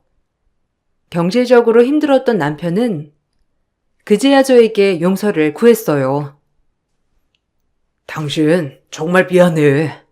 내가 미쳤었나 봐. 나 이제 가진 것도 하나 없고 빈털터리야. 우리 집에서도 이제는 꼼짝도 못해. 우리 다시 시작하자. 우리 아이도 있잖아. 내가 평생 당신이랑 아이 위해서 허튼 짓 안 하고 노력할게. 제발 우리 다시 시작해보자. 내가 정말 미쳤었나 봐. 다시는 그런 짓 안 할 테니 용서해줘. 와, 정말 뻔뻔하다. 그때는 나랑 한 공간에 있는 것도 싫다고 하지 않았어? 나 말고 다른 여자가 좋다고 나간 사람을 내가 왜 받아줘야 하는지 이해가 안 되네. 그렇게 나 버릴 땐 언제고 이제 와서 찾아오는 이유가 뭐야? 돈 때문이야? 당신한테는 1원 한 푼도 쓰고 싶지 않거든? 돈이 궁하면 가서 몸이라도 굴려서 일이라도 해. 이렇게 뻔뻔하게 찾아오지 말고. 왜 그래 자기야. 우리 좋았잖아. 당신 내가 노력한 거 잊었어? 나 당신이랑 살려고 우리 집이랑도 연 끊고 당신 집으로 들어왔잖아. 그런 거 한 번만 생각해줘. 나 당신이랑 살려고 많은 걸 버리고 왔었어. 그건 잊었어? 비록 끝이 좋지는 않았지만 그래도 나 그것 때문에 스트레스도 많이 받고 힘들었어. 그래서 잠시 미쳤던 거야. 근데 지금은 다 괜찮아. 나 반성도 많이 하고 많이 뉘우쳤어. 한 번만 용서해줘. 부탁이야. 그래, 당신은 그게 정말 큰 거지. 가족들 버렸다고? 웃기는 소리 하지 마. 당신은 당신 안에 자식을 버린 거야. 당신 본가가 아니고. 그냥 다시 본가로 돌아가. 당신이랑은 다시 가족이 될 생각이 없으니까. 당신 가족들이랑 연 끊은 것처럼 하더니 결국 다시 만나고 거기다가 여자까지 소개를 받았잖아. 아니야? 그래 놓고선 지금 내 앞에서 이렇게 뻔뻔하게 행동해? 어이가 없네 정말. 꺼져. 접근금지 신청하기 전에. 제발 좀 내 인생에서 사라져줘. 남편은 매일매일 집을 찾아왔고 그 과정에서 술을 마시고 행패를 부리는 일이 있었습니다. 그 덕에 저는 남편으로부터 접근금지 신청도 할 수 있었죠. 지금은 아이와 함께 다른 지역으로 이사를 와 행복하게 잘 지내고 있습니다. 그동안 배우고 싶었던 일들도 배우면서 차근차근 일도 시작하고 있어요. 돌아가신 아빠가 저를 악의 구렁텅이에서 빼내주신 것 같네요. 아빠 영상이 아니었다면 그때 결혼식장에서도 많은 사람들이 이 사실에 대해서 신경도 안 썼을 것 같다 생각해요. 우리 아이를 본다면 참 좋아하셨을 아빠가 요즘 많이 생각이 난답니다. 그래도 씩씩하게 잘 이겨내서 아이와 함께 행복하게 살아보려고요. 제 긴 사연 들어주셔서 감사합니다. 여러분들도 소중한 사람들과 행복하게 지내시길 바랄게요. 안녕하세요. 저는 얼마 전 인생에 있어 평생 기억에 남을 만한 믿을 수 없는 일들을 처음 겪게 되면서 지금까지도 정신적 충격에 헤어나오지 못해 하루하루 위태로운 삶을 살고 있는 38살 여자입니다. 매일 술에 의지한 채 살아가는 제 자신이 더 이상 보고 싶지 않아 컴퓨터 앞에 앉았습니다. 하루라도 빨리 그때의 일들을 잊어버리고 싶은 마음이 너무나 간절해 이렇게 사연을 신청하게 되었네요. 제 사연을 들어주시고 많은 분들께서 격려적인 답변을 해주시면 정말 감사하겠습니다. 먼저 사건이 발생되기 2년 전, 그때 당시 남편과 결혼한 지 4년이 흘러가고 있었어요. 다른 부부들처럼 행복한 결혼 생활을 지속해왔고, 큰 문제 없이 평탄한 삶에 만족하며, 그날도 퇴근 후 남편과 외식을 하기 위해 약속 장소로 향하고 있는데, 순간적으로 달리던 차를 멈추고 말았습니다. 그리고 고개를 돌려 시선이 향한 곳은 도저히 믿을 수 없는 충격적인 장면을 목격하게 되었고, 그날 약속했던 남편과의 외식은 제 머릿속에서 지워져 버렸습니다. 뭐가 어떻게 된 거야? 왜 전화를 안 받은 거야? 무슨 일 생겼는 줄 알고 놀랐잖아. 오늘 나랑 약속 잊었어? 내가 요즘 너무 정신이 없어서 약속했던 걸 깜빡 잊고 있었네. 얼마 전까지 전시회 때문에 많이 바빴잖아. 그래서 혹시 몰라 점심때 문자 남겼었는데 확인 못했었어? 나는 당신한테 무슨 일이 생긴 줄 알고 불안했었다고. 그리고 이번 주 주말에 우리 부모님 뵙기로 한 거 잊지 않았지? 저번에도 갑작스럽게 당신 급한 약속이 잡혀서 미뤘었잖아. 이번에는 확실하게 시간을 빼줬으면 좋겠어. 나도 그때 부모님 눈치 보여서 정말 힘들었다고. 우리 어머니 성격 당신도 잘 알잖아. 남편에게 차마 좀 전에 목격했던 충격적인 장면을 봤었다고 말을 할 수 없었어요. 그리고 조금 더 상황을 지켜보고 모든 걸 확실하게 하는 게 좋을 것 같아 기다려보기로 했었습니다. 남편은 자기가 뭘 잘못하고 있는지 전혀 알지 못하고 자기 부모님과의 약속만 중요하게 생각하고 있는 게 참 한심했네요. 남편의 얼굴을 보자마자 손을 올리고 싶은 걸 꾹꾹 참아내며 표정 관리를 했지만 그래도 함께한 세월이 있어서 그런지 제 표정이 좋지 않은 게 보였는지 무슨 일 없냐며 재차 물어보았고, 그런 남편의 말에 일이 힘들어서 그런 거라며 대충 대화를 끝내고 먼저 방에 들어와 누웠습니다. 그날 자는 척하며 누워 있었지만 잠 한숨 못 자고 숨죽여 눈물을 흘리고 말았어요.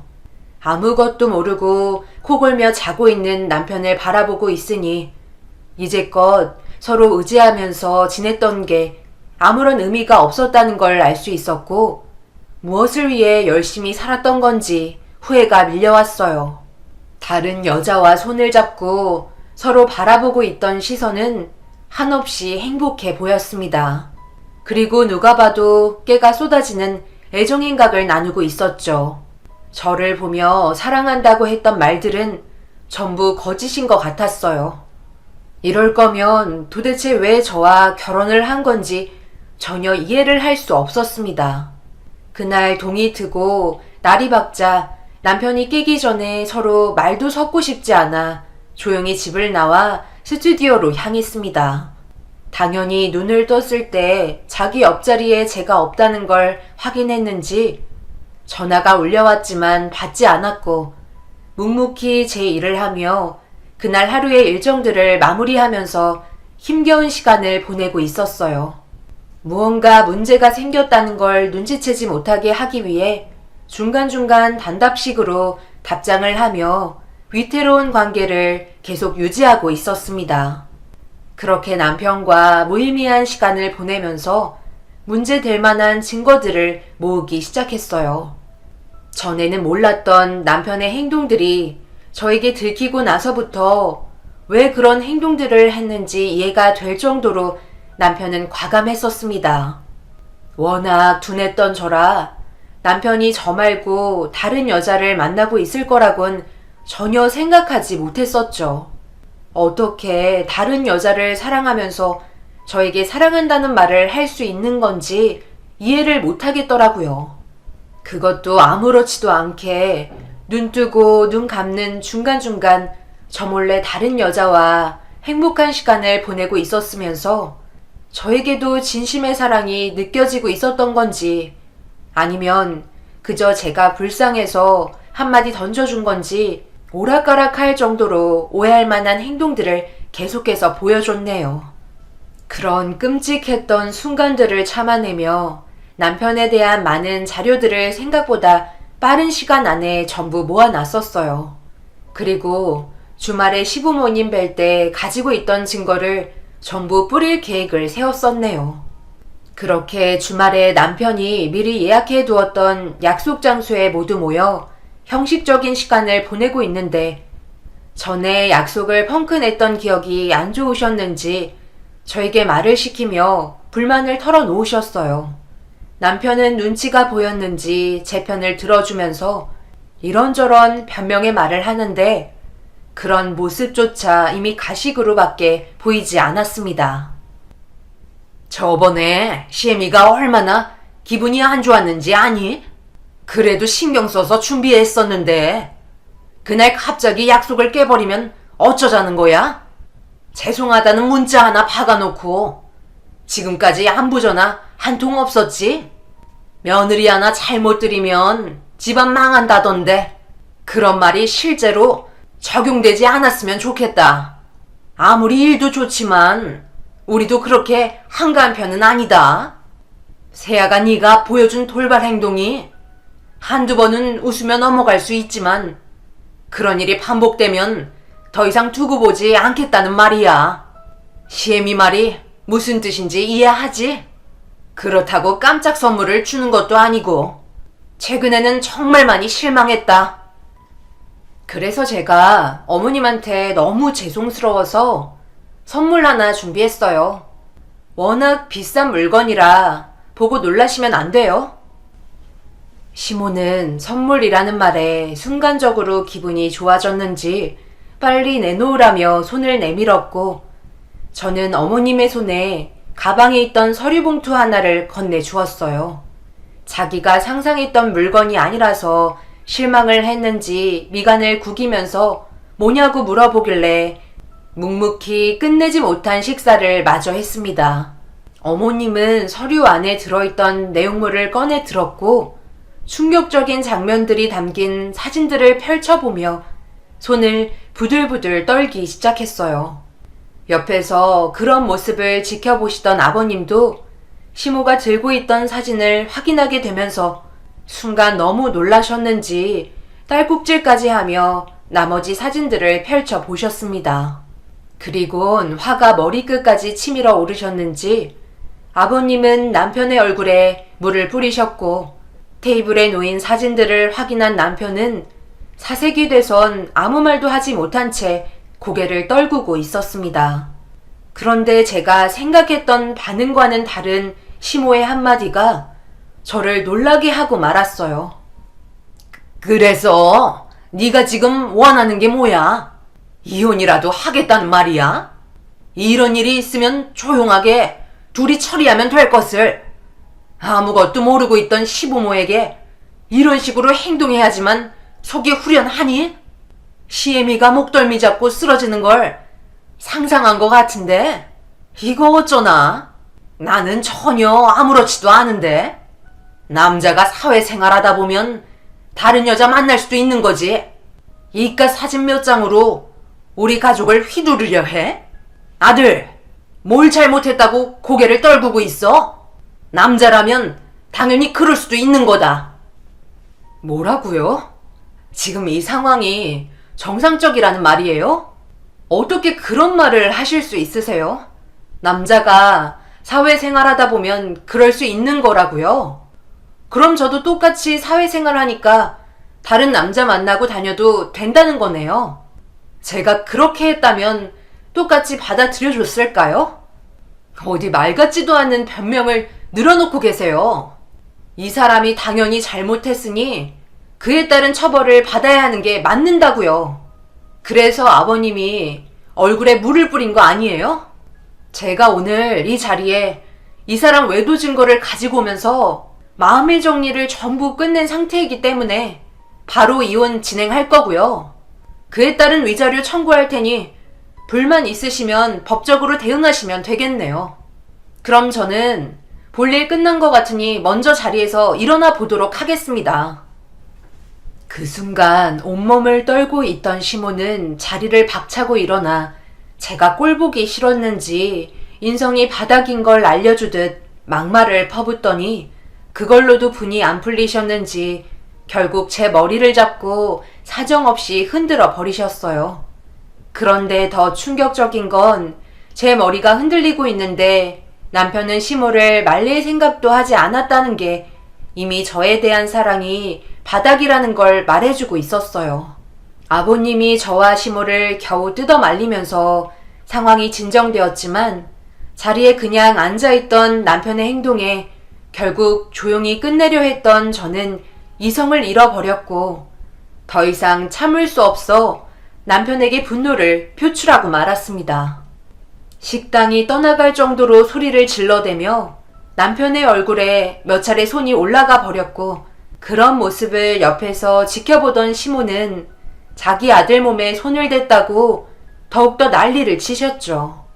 그렇게 한바탕 난리를 친 뒤에야 식당에서 빠져나와 집으로 돌아왔는데 그날 이후 남편은 더 이상 집에 들어오지 않았어요. 어차피 신혼집은 제가 보유한 재산이 더 많이 들어갔었고 남편의 재산은 많지 않았기 때문에 신혼집은 제가 소유하는 걸로 결정을 보게 되었습니다. 그렇게 남편에게 위자료 청구 소송과 모든 절차를 끝내고 생각보다 빠르게 이혼을 할 수 있었어요. 저희 부모님 또한 남편의 무책임한 행동에 한바탕 난리가 났었죠.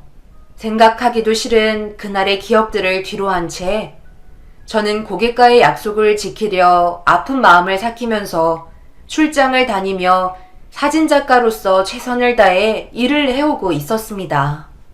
신혼집에는 들어가고 싶지 않아 주변 시세보다 싸게 부동산에 내놨지만 제가 생각했던 거와 다르게 집은 빨리 처분이 되지 않았어요. 연락이 오기만을 기다리며 바쁘게 일을 하고 있는데 전화 한 통이 걸려왔고 수화기에서 들려온 충격적인 소식은 가슴을 철렁 내려앉게 만들었습니다. 남편과 시부모님 모두 교통사고로 세상을 떠났다는 사실도 믿기가 힘든데 시댁가족은 저와 이혼한 지 얼마 되지도 않은 시간에 해외여행을 가기 위해 떠나는 길이었다는 게 더 큰 충격을 안겨주었었네요. 자신이 잘못한 일에 대해 벌을 받는 느낌이 드는 상황인 것 같아 더욱더 한심하게 다가왔어요. 그래도 전 남편이라 예의는 갖춰야 할 것 같아 장례식장에 고개만 내민 뒤 집으로 돌아왔어요. 일이 너무 바빠서 남편이 바람을 피기 전에 행복했었던 사진들을 보며 미처 정리하지 못했던 물건들 하나하나 박스에 전부 넣어 처리하고 있는데 결국 제 감정을 다스리지 못하고 눈물을 쏟아내며 오열을 하고 말았습니다. 진심으로 사랑했었던 남편이었는데 이런 식으로 저를 배신하고 세상을 떠날 거라곤 전혀 생각하지 못했었고 단 한 번도 용서를 구하지 않았다는 거에 너무 큰 실망을 하고 말았습니다. 그렇게 남편의 모든 짐을 전부 처리하고 또다시 전국을 돌며 예약받은 고객님들과의 약속된 스케줄을 처리하고 있었어요. 스튜디오에서만 일을 해도 되지만 그렇게 하지 않았던 이유는 한 곳에 머물러 있는 자체가 저에게 너무 쓸데없는 생각들을 많이 가져오게 하다 보니 직원을 고용해 제가 찍은 사진만 처리할 수 있는 패턴으로 회사를 이끌어 나갔습니다. 예전에 부동산에 내놓았던 집도 팔리지 않아 남편도 세상 떠나고 물건도 전부 정리를 해서 그냥 머무르기로 결정을 한 이후 빈집으로 방치한 채 어느덧 1년이라는 시간이 순식간에 지나가 버렸습니다. 그동안 정신없이 생활한 터라 저에게도 휴식이 필요할 것 같아 1년 만에 집에 돌아왔는데 현관에 들어선 순간부터 온몸에 소름이 돋을 정도로 충격적인 광경이 펼쳐지고 말았어요. 빈집으로 방치가 되었던 집이었는데 누군가 살고 있는 듯 집안은 온기가 돌았고 거실에는 처음 본 빨래들이 널려 있었습니다. 부모님도 비밀번호를 모르기 때문에 너무 놀라 발이 떨어지지 않았어요. 그리고 처음 본 가구와 물건들이 바닥에 널브러져 있었고 방금 전까지 음식을 만들고 있었는지 주방 가스레인지에 올려져 있는 냄비에 찌개가 끓고 있었습니다. 천천히 걸음을 떼며 가스레인지 불을 끄고 집에 누가 있냐고 조심스럽게 물어보면서 닫혀있는 방문을 천천히 열어보았어요. 그런데 방문을 열자마자 제 눈에 띈 침대 밑에 튀어나온 20개의 발가락이 삐져나와 있었고 그걸 본 순간 비명을 지르고 말았습니다. 그러자 침대 밑에 있던 발가락까지 숨기며 정체를 드러내지 않았고 너무 놀라 급하게 방에서 빠져나와 현관으로 뛰쳐나갔어요.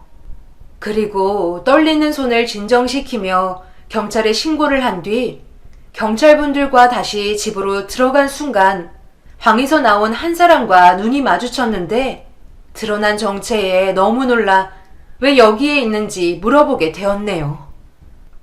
이게 지금 뭐 하시는 거죠? 저희 집 비밀번호는 어떻게 알고 계신 거예요?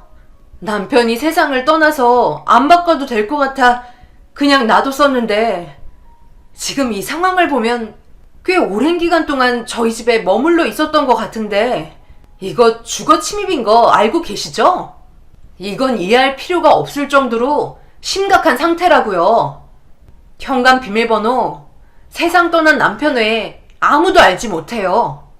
설마 제가 출장을 떠났을 때 단둘이 이 집에서 생활하고 있었던 거예요? 그렇지 않고서 납득할 수 있는 상황이 없다고요. 그래도 그렇지 어떻게 저희 집에 잠깐 들어온 것도 아닌 살림을 차릴 수 있는지 이해를 할 수가 없네요. 거기에다 지금 문틈 사이로 저를 째려보고 있는 저 아이는 또 뭐예요? 입을 닫고 있으면 이 상황이 해결이 되겠어요? 무슨 말이라도 좀 하시라고요. 정말 죄송합니다.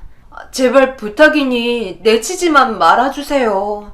지금 이대로 쫓아내시면 저는 어디 갈 곳이 없어요. 그때는 제가 생각이 너무 짧았어요.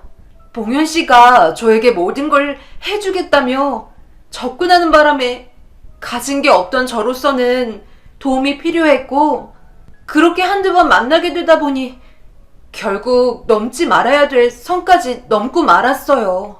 제 아이와 살아갈 수 있는 돈이 필요해서 어쩔 수 없었던 거예요. 무슨 일이든 할 테니까 제발 이 집에서 내쫓지만 말아주세요. 부탁드릴게요. 지금 저보고 세상 떠난 남편과 바람났던 여자와 함께 지내라는 말이에요? 정신 나갔어요. 어떻게 그런 말을 아무렇지도 않게 할 수가 있는 거죠? 저는 그쪽 사정 봐줄 일 없으니까 당장 경찰서에서 진술하시고 법적인 처벌 받으셨으면 좋겠네요. 그 여자는 제 말이 끝나자마자 앞으로 달려와서는 무릎을 꿇더니 손이 발이 되도록 빌었어요. 그런 자기 엄마의 모습을 보고 있어서 마음이 아파서 그런 건지 방문 틈에서 저를 째려보고 있던 아이도 급하게 나와 눈물을 흘리며 자기 엄마한테 뭐라고 하지 말라며 되려 저를 나쁜 사람으로 만들었어요. 경찰은 저에게 어떻게 할 건지 다시 물어보았고 참 난감한 상황에 일단 정체도 드러난 상태라 경찰분들에게 죄송하다며 좋게 해결해서 돌려보내겠다고 설명한 뒤 단둘이 조용한 집안에서 대화를 이어나갔습니다. 그러면서 알게 된 세상 떠난 남편의 제가 알지 못했던 이중적인 모습을 처음으로 듣게 되었고 상간녀는 자신도 피해자라며 갑자기 울분을 토해냈습니다. 알고 보니 남편은 제 앞에 있던 상간녀 말고 또 다른 여러 명의 여자를 만나고 있었다는 걸 듣게 되었어요. 그래서 제가 몰랐던 남편은 어떤 사람이었는지 처음으로 듣게 되면서 시부모와 남편이 질적으로 정말 나쁜 사람이었다는 걸 알 수 있었습니다. 봉현 씨의 부모님들도 이미 저와 따로 만나고 있다는 사실을 알고 계셨어요. 그래서 인사까지 드리러 갔었고 그 전까지 봉현 씨가 기혼자라는 건 전혀 알 수 없었어요. 봉현 씨 부모님은 제 딸과 저에게 맛있는 음식까지 대접해주며 많은 사랑을 주셨었죠. 그런데 그렇게까지 한 이유는 전부 계획이 있었던 거예요.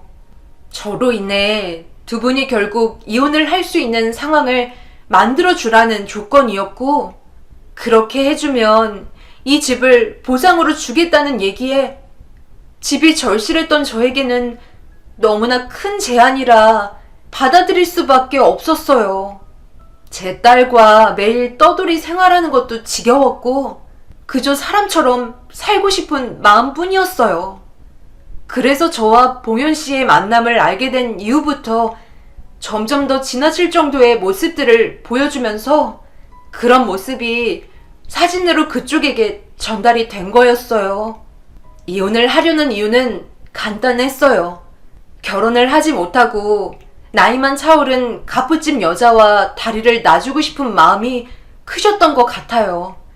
어차피 대놓고 이혼하자고 얘기해봤자 받아들여줄 것 같지 않아 어느 정도 금전적인 손해를 봐도 차후에 얻게 될 더 좋은 결과를 바라고 계셨어요.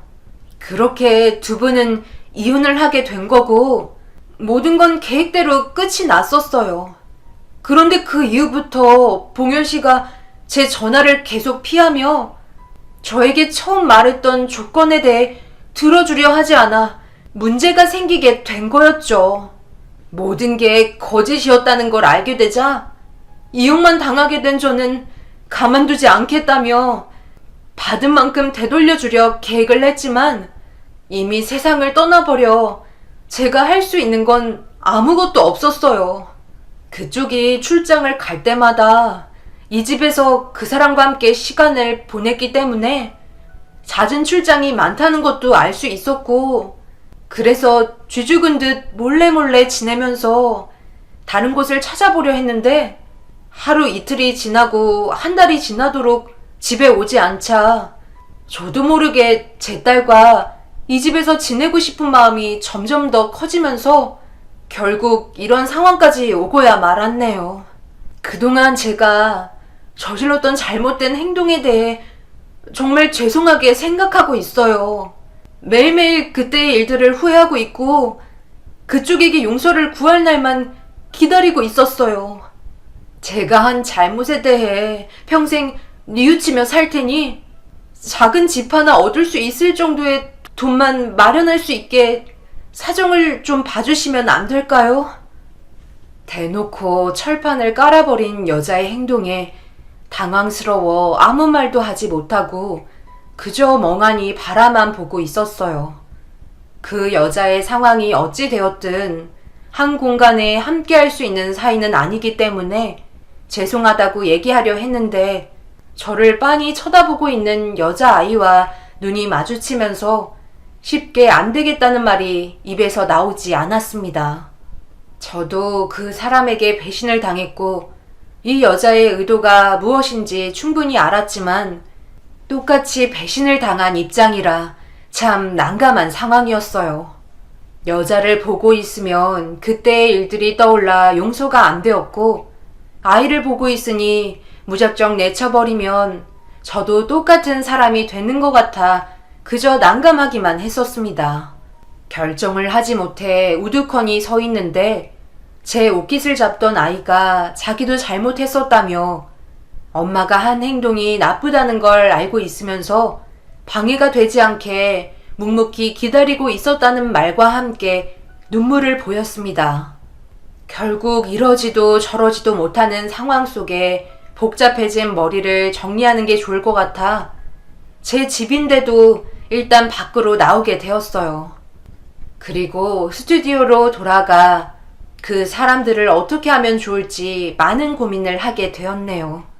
본질적으로 남편과 시부모님은 좋은 사람이 아니었다는 건 충분히 알 수 있었지만 그렇다고 남의 집에 함부로 들어가 살고 있다는 건 받아들이기 힘들었어요. 그래서 부모님 집에 찾아가 저에게 놓인 상황에 대한 고민거리를 전부 털어놓게 되었고 어떤 일이 벌어졌는지 듣게 된 부모님도 충격을 받았는지 말을 제대로 이어가지 못했었네요. 처음에는 분노하시다가 아이가 있다는 말에 한참 동안 침묵이 흘러버렸고 엄마는 저를 보며 어렵게 말을 이어나가기 시작했어요. 지금 네가 정신적으로 얼마나 많이 힘든 상태인지 누구보다 엄마가 잘 알고 있어. 그래서 그 여자에 대한 분노가 쉽게 사그라들지 않겠지. 당연히 그 여자도 이용을 당한 거지만 그렇다고 해서 그 여자가 했던 잘못이 없어지지는 않잖아. 평생 동안 자기 잘못에 대해 뉘우치겠다는 말을 했지만 그건 어디까지나 자기 입장인 거고 정작 많은 상처를 받은 혜정이 너는 평생 기억하고 싶지 않을 정도로 괴로워하고 있잖아. 그런데 그 사이에 아이가 껴서 어떻게 해야 할지 모르는 거고 엄마가 혜정이 너라면 그 여자와 아이가 일단 집을 구할 자금만 만들어질 때까지 기다려줬으면 좋겠어. 그 사람들을 위해주는 말이 아니라 혜정이 너의 마음이 조금이라도 편하라고 하는 소리야. 너도 과거에 받은 상처가 아직까지 아물고 있지 않잖아? 그 아이가 무슨 죄가 있겠어. 전부 어른들의 잘못이지. 그런데 피도 눈물도 없이 그냥 내쳐버린다면 그 아이는 커서도 좋은 삶을 살아가지는 못할 거야. 그럼 그 아이 또한 자기 엄마와 똑같은 길을 걸어갈 수도 있는 거지. 하지만 혜정이 네가 마음이 아파도 한번 접는다면 그래도 아직은 세상이 따뜻하다는 걸 조금이나마 알려줄 수 있지 않을까? 당연히 결정은 본인 몫이지만 엄마였다면 그렇게 했을 거라는 말이야. 분노를 키우는 것보다 용서를 하고 마음의 안정을 키우는 게 엄마는 더 현명한 판단인 것 같다. 많은 도움이 됐을지 모르겠지만 잘 판단해서 좋은 결정했으면 좋겠어. 엄마의 말을 듣고 난 이후 틀린 건 하나도 없다고 느꼈어요. 그래도 많은 생각을 할 수 있게 도움을 주셔서 결정을 내릴 수 있었고 그렇게 늦은 저녁 다시 집으로 들어가 대화를 나누려 하는데 조용한 분위기에 조심스럽게 방문을 열어보니 여자는 자기 아이를 재우다가 같이 잠이 들었는지 눈을 감고 있었습니다. 그렇게 한참 동안 둘의 모습을 바라보다가 방문을 닫고 거실에 앉으려는데 주방 테이블에 놓인 음식들은 저를 위해 준비해 놓은 듯 차려져 있었고 이런 상황들이 답답하면서도 여자와 아이가 불쌍한 마음이 수도 없이 교차를 했어요.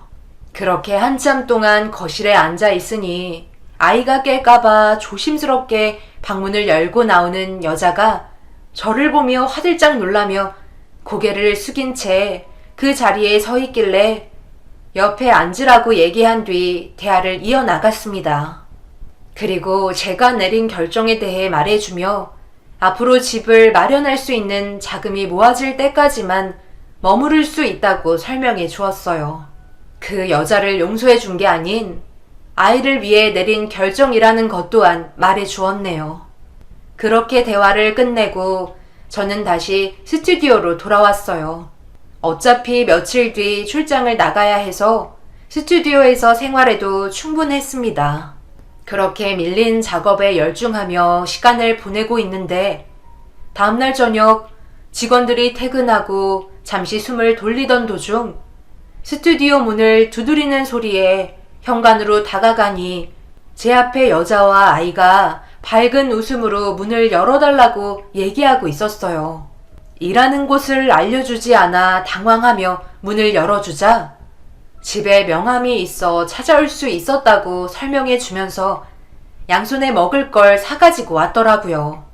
스튜디오에서 지내는 게 마음에 걸린다며 집에 들어와 같이 생활하면 안 되겠냐고 물어봤지만 원하는 대답을 들려줄 수는 없었어요. 그렇게 어색한 분위기 속에 아이가 스튜디오 안을 돌아다니며 이것저것 구경을 하더니 갑자기 사진을 찍고 싶다며 떼를 쓰기 시작했어요. 여자는 안 된다고 얘기했지만 아이의 울음이 터지면서 난감한 상황이 오게 되자 어쩔 수 없이 아이를 진정시키기 위해 여자와 아이의 사진을 찍어주게 되었네요. 사진관에서 아이와 함께 단둘이 찍은 건 처음이라며 행복해하는 모습에 저도 모르게 입가에 미소가 지어졌어요. 인화까지 해서 건네주니 신기한 듯 쳐다보면서 고맙다고 연신 고개를 숙이길래 하는 일은 잘 되냐고 물어보며 자연스럽게 부담을 주지 않았습니다.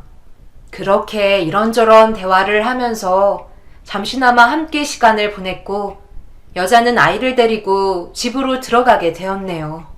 없이 살아오면서 남편에게 이용을 당하기만 했던 고아인 그 여자도 참 불쌍해 보였어요.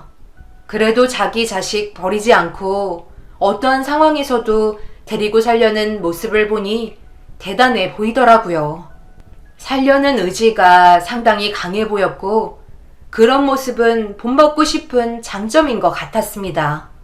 저에게 최대한 피해 주고 싶지 않았는지 작은 방 하나 얻을 돈을 벌기 위해 매일 쉬지 않고 열심히 일을 하고 있는 모습 또한 보기 좋았어요.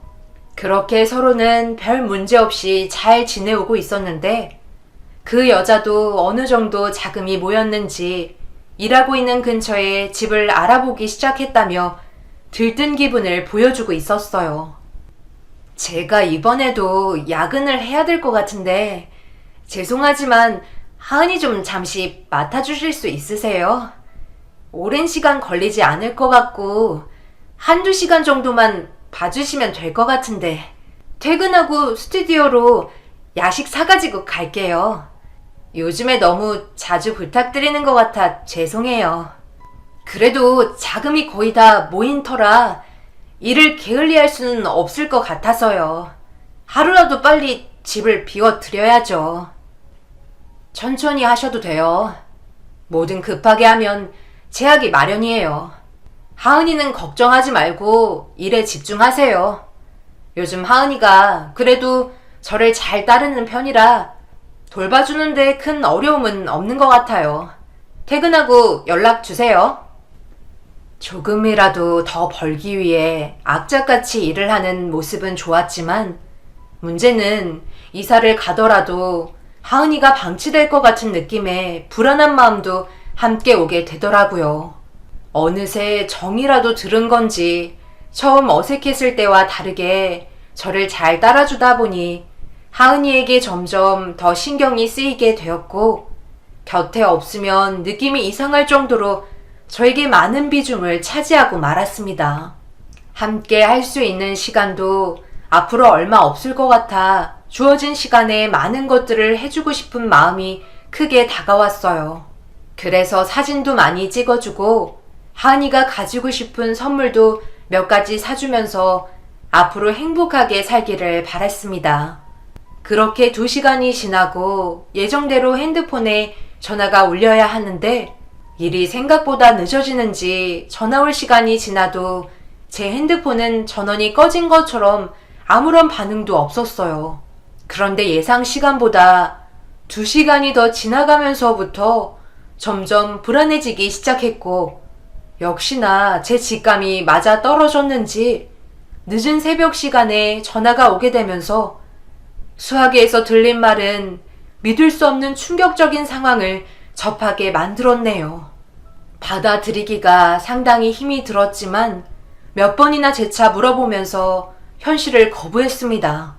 자기 엄마를 기다리다가 많이 지쳤는지 제 옆에서 자고 있던 하은이를 안고 세상을 떠나버린 그 여자를 보러 가기 위해 떨리는 손으로 운전대를 잡았습니다. 그렇게 병원에 도착을 한 뒤 하은이 엄마가 맞는지 눈을 감고 있는 여자의 신원을 확인하기 위해 얼굴을 보게 되었어요. 결국 하은이와 작별 인사를 하지도 못하고 갑자기 떠나버린 여자는 퇴근 후 버스를 타기 위해 횡단보도를 건너려던 도중 속도를 줄이지 않고 달리던 차는 여자를 발견하지 못했는지 그대로 교통사고까지 이어지면서 돌이킬 수 없는 사고로 세상을 떠나게 된 걸 확인할 수 있었습니다.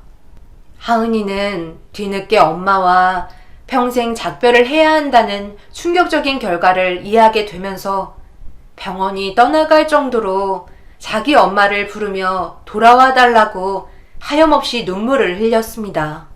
그런 모습이 저 또한 너무 마음이 좋지 않아 괴로워하고 있는데 이 소식을 듣게 된 부모님이 한 걸음에 달려오셔서는 어느 정도 사태를 파악하신 뒤 장례까지 전부 진행할 수 있게 도와주셨습니다.